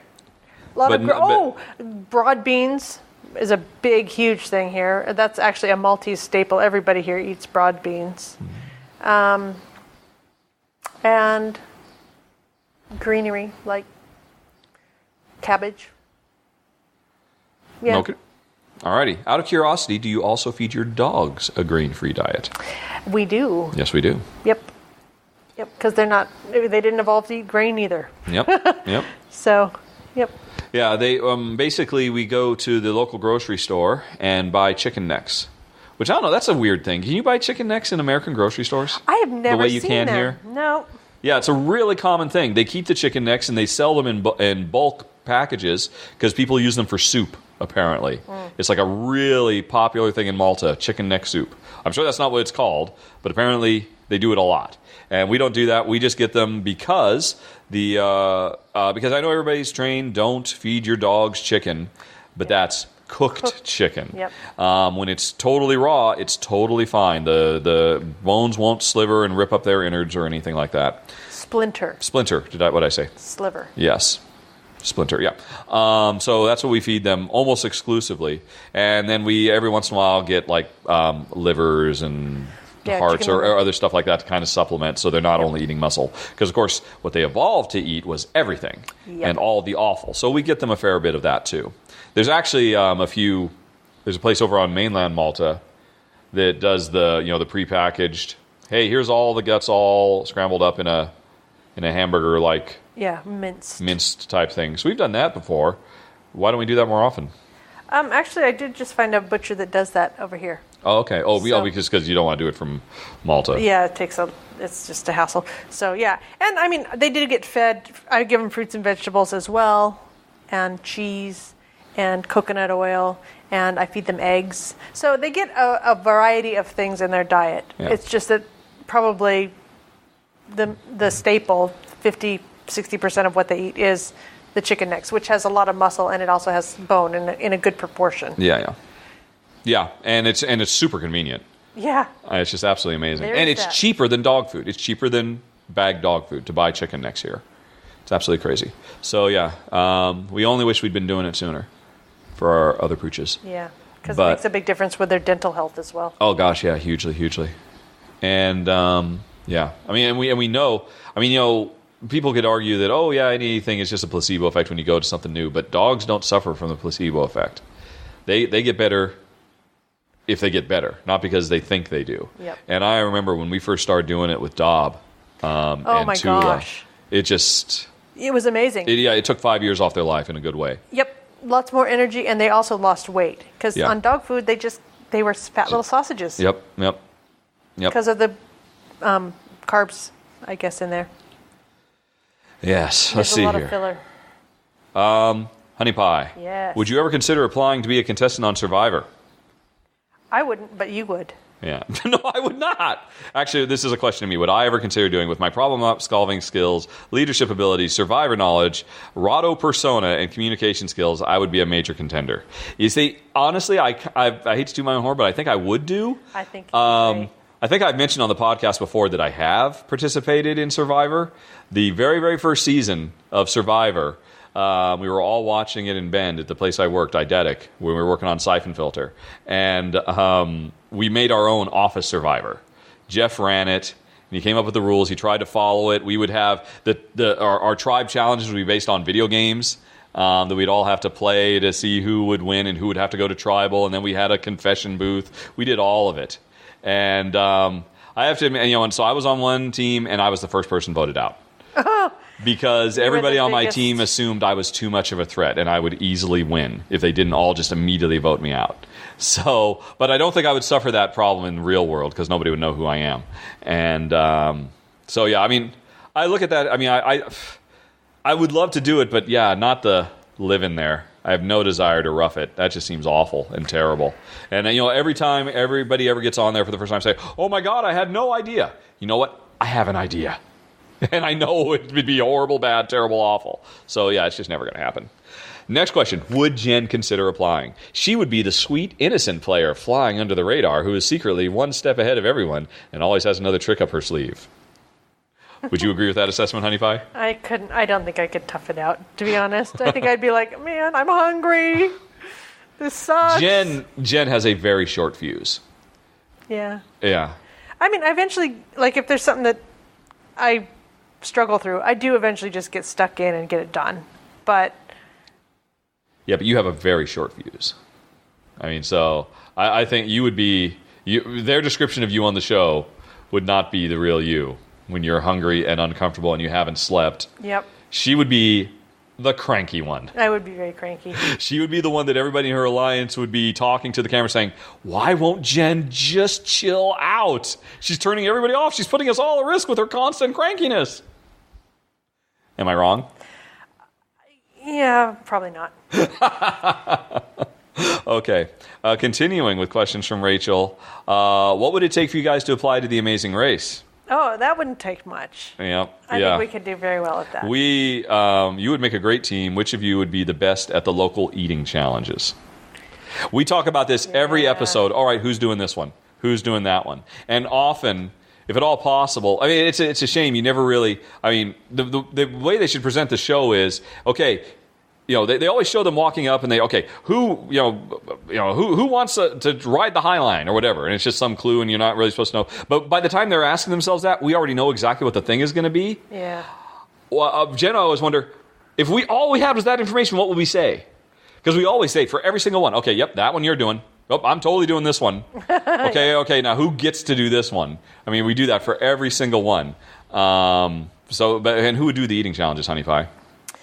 As a general rule. You would be awesome at them because you've been taught to clean your plate. And you just do it. Yeah. Yeah. So yeah, I think it would be me. Yeah. I think I would do most all of them. But the only ones I would have a hard time with would be bug ones. Well, I think I'd have a hard time with those. So I'd still have to do it? Yep. Because I've been down. But usually they don't do that. They do that on Survivor. They don't really do that on Amazing Race. I mean, I think they. I mean, that's one reason I wouldn't want you to go on Survivor because then they'd bring the loved ones in and you'd have it would be my luck that we'd have to do the loved one has to eat the bugs challenge. Let's see. Yeah, I think I would do most of the eating challenges. Definitely. First question for me. What is my favorite episode of Always Sunny in Philadelphia? Or Always Sunny, as you put it. Jen has never watched an episode, so she's just going to go back to her acetone. What are you reading about now? Oh, my God. You don't even want to know. I think now the people want to know. Is that going to be the question they have to ask next month? Are you going to tell them now? I won't even remember next month. But actually, I probably will because this is so disgusting. I don't know how I got here. I don't know how I got here. But somehow there was some link that I followed, and it was this cyst that somebody was surgically popping and removing. And now I'm just watching follow-ups to it, and it's just, oh my God, it's absolutely disgusting. Then why are you... Because it's oddly fascinating. All right. Well, yeah, actually, Jen loves embarrassing bodies. She loves that show. Yeah, that's a British television show that the British public just comes to a van that pulls up in their town, and there's 3 doctors in it. And they basically get on camera and show off their bits and pieces that need some attention. Mm-hmm. It's amazing. I love British life like that. That you just, everybody's got a body. Sometimes there's stuff that goes wrong with it. Yep. Amazing. Yeah, let's see. I would say probably my favorite episode, the obvious one is, what's it called, Charlie Work. That one was amazing. But maybe the one where Mac and Dennis moved to the suburbs. That one was amazing too. Or when the gang went to the water park. That was a really good one too. Those are the ones that come to my head right off the bat. Righty. Personal question. How did you know all the lyrics to Under the Sea? Because I love the... Well, more specifically, of course we love the movie. This was back in the 90s. Yep.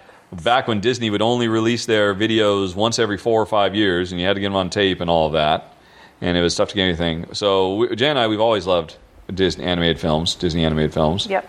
And at one point, this is before MP3s and DVDs and all of that, I recorded a mixtape. I would just basically had the stereo, and I had an audio out from the TV to the stereo somehow to the audio in, and I just directly off the VHS tapes recorded every song from Little Mermaid and Beauty and the Beast and The Lion King and what? Hunchback and all the ones of that era. And we just had it, and we just listened to that in the car all the time. Well, I wouldn't say you make us sound a little compulsive. It was on a tape, and so it would come up fairly frequently. Yeah. Yep. And so we knew. I couldn't sing you the lyrics for anything from Rapunzel, the recent one, or Tangled. I mean, I know Let It Go really well, but everybody knows that. Yeah. But I couldn't do any of the other ones. So, but I mean, pretty much all of them. We could, with just a little bit of prompting, we could do most of Aladdin. Prince Ali, fabulous he, Alia, blah, blah. Strong as 10 regular men, count 'em and see. He fought the Howling Sword, 100 bad guys with swords. Who sent those goons to their lords? Why, Prince Ali. He's got 75 golden camels. Don't they look lovely, Joan? So, yeah, we all know them from the movies. It's every time I've ever heard... I made a Pandora station once of, hey, let's just listen to all these, and they all sound wrong because they're the studio re-recording. Even though they're the same, but they just sound totally wrong because for us, we have them memorized from the actual movies. Let's see. Peacocks, he's got 23. When it comes to exotic type mammals, has he got a zoo? I'm telling you, it's a world-class menagerie. Alrighty. Do you use the terms ice cream and custard interchangeably? No, because they are not the same thing. Are they the same thing? No, they're absolutely not. No, custard is an egg kind of creamy thing made with egg. Yeah. And ice cream is generally milk product, but sometimes made with other fats. And it's churned up with flavors and other deliciousness. Answer no. We don't know what weird restaurant you're going to, Rachel. Do we have a precedence between ice cream and custard? Oh, gosh, yes. Yeah. Why would you ever have custard? I like the idea of custard. I like custard as a flavor in ice cream. I like custard-flavored ice cream, kind of like eggnog-flavored ice cream. Oh, okay, fair enough. If you call it eggnog ice cream, I would eat it. But I don't... No, custard, no. Well, no, I mean, they're not the same. Custard and eggnog aren't the same. Maybe they're thinking clotted cream. No, she asked No, she said, do you use the term ice cream... I misread. It's not or. Do you use the terms ice cream and custard interchangeably? Who does that? I don't know. Maybe, because the British mix up, pudding means the wrong thing. Yeah. Or, the unexpected thing. Pudding means dessert, basically, to them. Yeah. So, no, we don't have a preference. Or no, but sorry, yeah. Do the Jogs enjoy swimming in the sea? These are all from Rachel, by the way. No, they don't. And we haven't encouraged it. I'm sure that there's lots of dogs around that do. And what we would need to do is go out and hang with those dogs. And I'm sure they'd pick it up. But our house in England borders on a river. And we don't have a fence down there at the bottom because the river is our fence. And I just am kind of the feeling that if I teach them to swim, then I don't have a secure garden anymore. Yep. Or, I mean, meaning that they can get out anytime they want. Yeah. So I'm kind of happy that they don't really want to go in the water. Yep. Plus, every time you go in the water, it's a mess because Malta is very, very dusty. So basically, Daisy, especially because she's kind of fuzzy, she turns into this little Swiffer, and she just collects all the dust around her, and she comes home and she's just like a little mud cake, and so she gets a bath. Ah, yes, she does. Let's see. You've talked a lot about TV shows. You've mentioned you don't watch a lot of movies anymore. But what are some of your favorite movies? Some of my favorite movies. Well, I love Sense and Sensibility. Mm-hmm. I enjoy all the Potter flicks. I love all the animated Disney ones. I actually do prefer the more recent ones to the classics of the 90s because I think the women are a lot more independent and a lot less dependent on their princes coming to rescue them. So I think that's all well and good. Let's see. Other movies that I've really enjoyed. There's been a lot of good kind of drama action movies that we've enjoyed, but I cannot tell you the names of them because I'm not in charge of our entertainment. And I just enjoy watching them. How about you, Honey Pie? Well, when I was Geek of the Week a few years ago, somebody asked me, and I wrote down my top 10. So while Jen was pontificating, I went to faq.rahdo.com. The last question there is, what if I have other questions? And that's where I say, well, you might have had them answered in my Geek of the Week, because there's 16 pages of people asking me questions and me answering. So while Jen was just talking about that, I went and dug up this list. This list was up to date as of February 2014. My top 10. Countdown. Number 10. Quick and the Dead, which, yeah, that would probably still make it. Well, actually, I don't know if it would. I mean, because there are probably some things, but I mean, I love Quick and the Dead. I could watch that 100 times over. Sam Raimi is the bomb. This is, it's a shame this one didn't get more attention. Number 9, Princess Bride. Of course. Does that make your top 10, Honey Pie? Will you go with that? I don't think it's top 10, but it's wonderful. All right, number 8, Up. Of course, that makes my top 10. Yep, 2 things. The first 10 minutes and Doug. Doug is awesome. Yep.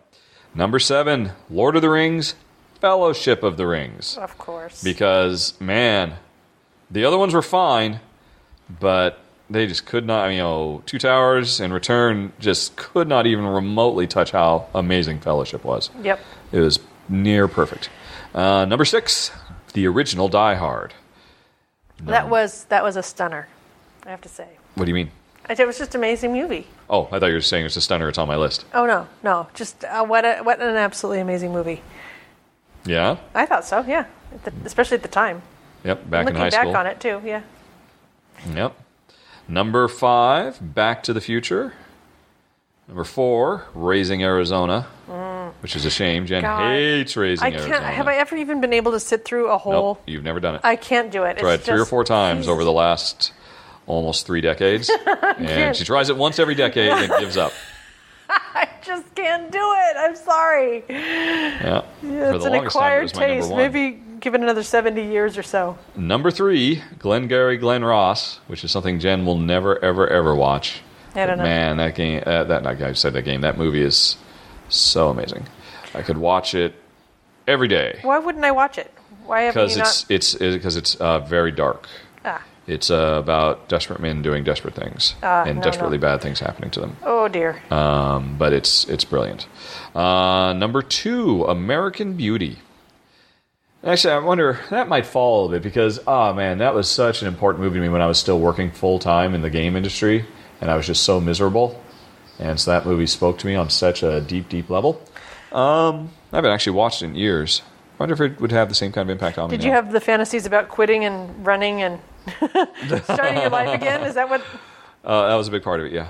And number 1, I don't know if this is Jen's number 1, but it's certainly in her top 5, I'm sure, Joe versus the Volcano. Yeah, Joe. Mm-hmm. That has a special place in my heart. Yeah. Let's see. I'm trying to think of for Jen other movies she would love. What about Down with Love? I do love that. And That Thing You Do. And That Thing You Do. I love those. They're just so cheery and wonderful. Those would be in your top 10? Yeah. Both of them? Yeah. Hands down, guaranteed, no... At this point, they both just bring a huge smile to my face. Mm-hmm. What's your favorite Harry Potter movie? I genuinely don't know. I don't know either. So you're just going to label all as one big, epic, 14-hour movie and you just leave it at that? Yeah, I think it's probably like 18 hours, though. Cop out! Come on! Everybody knows it's Prisoner. I don't know. Actually, I think I might like the last two the best, where they really are working in a... I don't know. What about The Matrix? Really enjoyed The Matrix, but I don't think it'd be a favorite movie. Okay. What about Speed? Oh, I do love Speed. Yes. Dun dun dun dun dun dun. Dun dun dun dun. Bum, bum. That was the music from Speed. I know. I'm not looking at you in a way that suggests it wasn't. All right. Thought you were going to join me. All righty. Let's see. So anyway, there was a few. Just a few. So as you can see, we are clearly stuck in the 80s and 90s, as I'm sure most people would be, no matter how old they are, when they're listing their favorite films of all time. Well, those would be the ones in their teen years and their early 20s, which is also when they would list their favorite music of all time, et cetera, because that is a fundamental human thing. Up is more recent than that. Yeah. Well, I mean, I didn't say all of them, but... Yeah. Let's see here. I've lost track. Right. Honey Pie, for you, how do you enjoy, or how do you decide which books to read next? I have Kindle Unlimited at the moment, and I'm using that as a filter. So basically, first of all, I filter by only what's available on Kindle Unlimited, and then I just look at things that are recommended based on what I've gotten in the past. Well, I mean, so basically your filter is, what can I get for free through Kindle Unlimited? Yeah, well, I pay for Kindle Unlimited, so it's not really... Whatever it is, $10 a month or something like that. So, I mean, and does Kindle Unlimited, I think it gives you discounts on books, but it also gives you free books, right? Yeah, it gives... So it's basically... There's just a certain amount of their library is free. Part of the Kindle Unlimited thing, so any of those are free. And so, but then once you... I mean, that's still going to give you hundreds or thousands of books to choose from, so what do you do next? I tend to look at science fiction ones that are looking at futuristic technology. I find those fascinating. Yeah, I guess that's what I've been reading most recently. Okie dokie. Let's see here. Another question for Jen. Last summer... Oh, no, for me and Jen. Jen won't have an answer to this. Last summer, I downloaded Pokemon Go, but I hadn't tried it yet. Have you tried it now? Do you keep up with it? Are there Pokestops in Malta? Pokestops! That's adorable. I'm sorry to say no. I never did. I downloaded it when we got Jen her Android phone because our old iPhone 4s, they were not compatible. They couldn't run it. And I wanted to try it. And I was really bummed because it was during the height of the craze and everybody in the world was playing it. And I was like, I'm missing out. And then it finally got Jen a new Android phone. And I downloaded it and installed it. And I was going to use it on my very next walk. But when we got her phone, it's a Sony Xperia Compact X3 or something like that. It had really bad battery drain issues, and I had to spend the better part of a week trying to figure out why its battery wouldn't last for more than 3 hours. Then it would just go from 100% to dead. And so I uninstalled everything, and I had to reformat it, and I did a whole bunch of stuff. And by the time that was done, it's like, Pokemon got uninstalled. And then I got mine, and mine is a super cheap one, a Samsung that doesn't have a built-in gyroscope or whatever, so it doesn't work.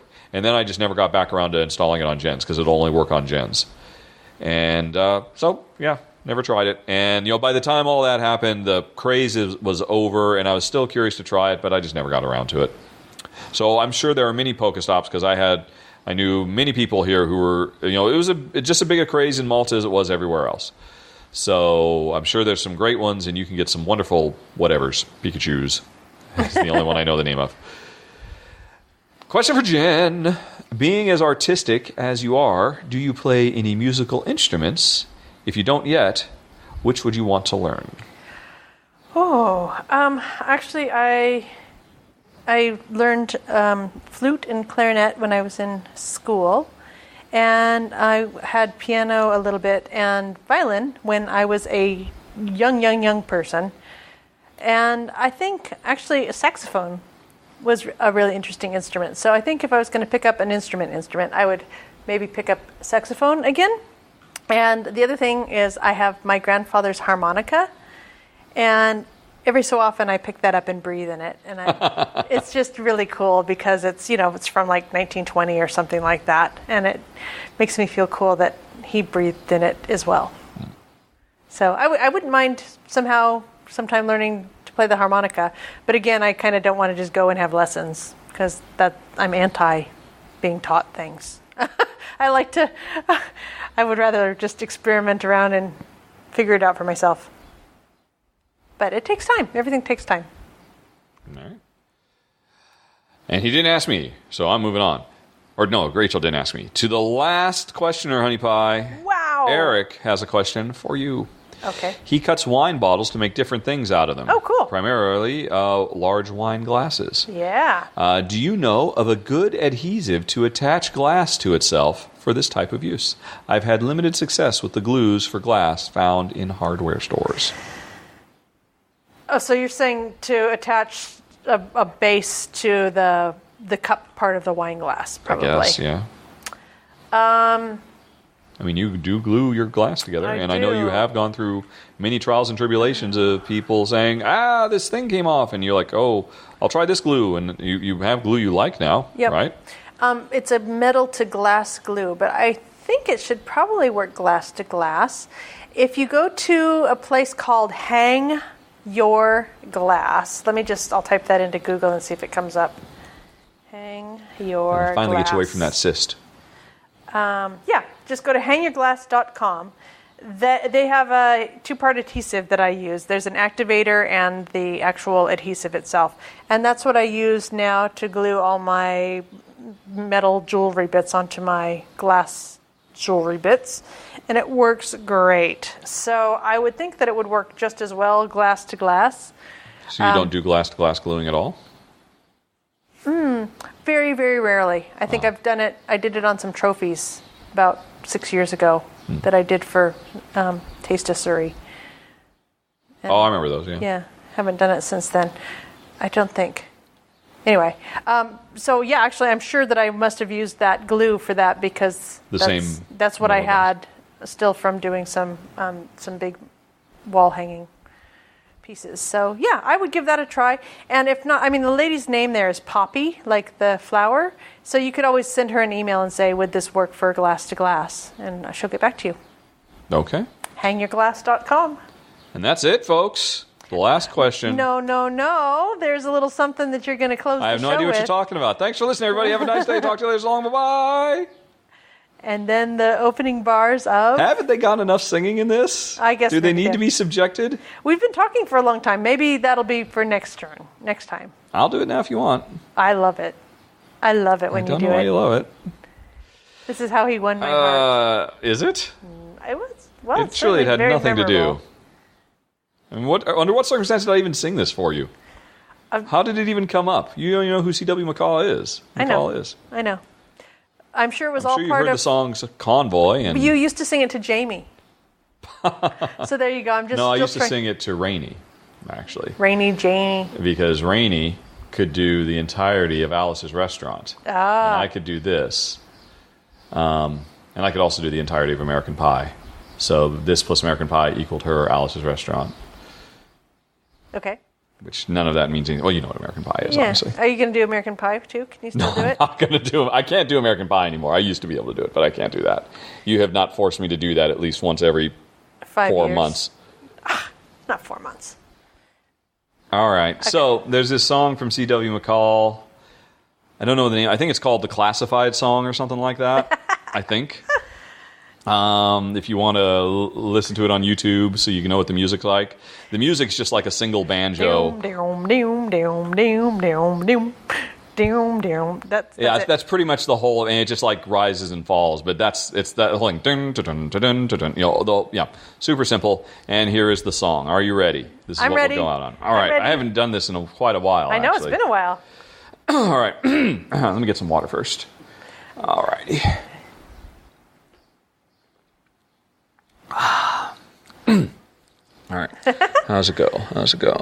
I was thumbing through. I was thumbing through the want ads in the Shelby County Tribune when this classified advertisement caught my eye. It said, take immediate delivery on this 57 Chevrolet half-ton pickup truck. We'll sell or swap for a hide-to-bed and $35. Call 140-ring-2 and ask for Bob. Well, I called Bob up on the telephone. He said, hello, this is Bob speaking. I said, this here the Bob got the pickup truck for sale? He said, yeah. I said, where are you? He said, 14 East on County 12. Turn right on the one-lane gravel road. You can park in the yard. Beware of your dog. Wipe your feet off, knock 3 times, and bring your billfold. Well, I turned down east on County 12, turned right on the one-lane gravel road, and I parked in the yard, and a German Shepherd come out and grab on my leg. Then I wiped my feet and knocked 3 times. The dog let go, and the screen door opened. And Bob come out, said, what do you want? Said, I come to see your truck. He said, follow me. Come on, Frank. The dog's name is Frank. Well, we all went past the chicken house, through the hog pen, down the tractor shed, and then wound up the back of a barn field of cow pies. And sitting right there in a pool of grease was a half-ton Chevy pickup truck with a 1960s license plate. A bumper sticker said, vote for Dick, and a drilling box full of rusty parts. And Bob said, what do you think? Well, I kicked the tire and then got in the seat and sat on a petrified apple core and found a bunch of field mice living in the glove compartment. He said, your shaft is bent, the rear end leaks, you can fix her quick with an oily rag. Use a nail to start her, I lost the key. Don't pay any mind to that whirring sound, she needs a little oil, but outside of that, she's cherry. I said, what do you take? He said, what do you got? I said, $28.15. Said, you got a deal sign here? I'll go get the title and a can full of gas. I put a nail in the slot and fired her up. She coughed and belched up a bunch of smoke, and I backed her right through the hog pen into the yard.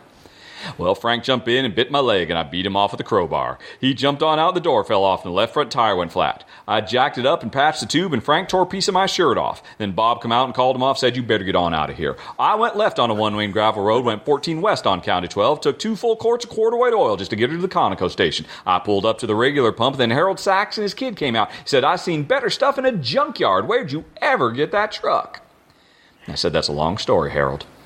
I was thumbing through the want ads in the Shelby County Tribune when this classified everything on it goes. So that's that, folks. All right, and on that, if you have any more questions, by all means, send them to questions@rahdo.com or any musical requests, I suppose. There you go. Otherwise, I hope you have a very, very nice day. Talk to you later. So long. Bye-bye. Bye-bye.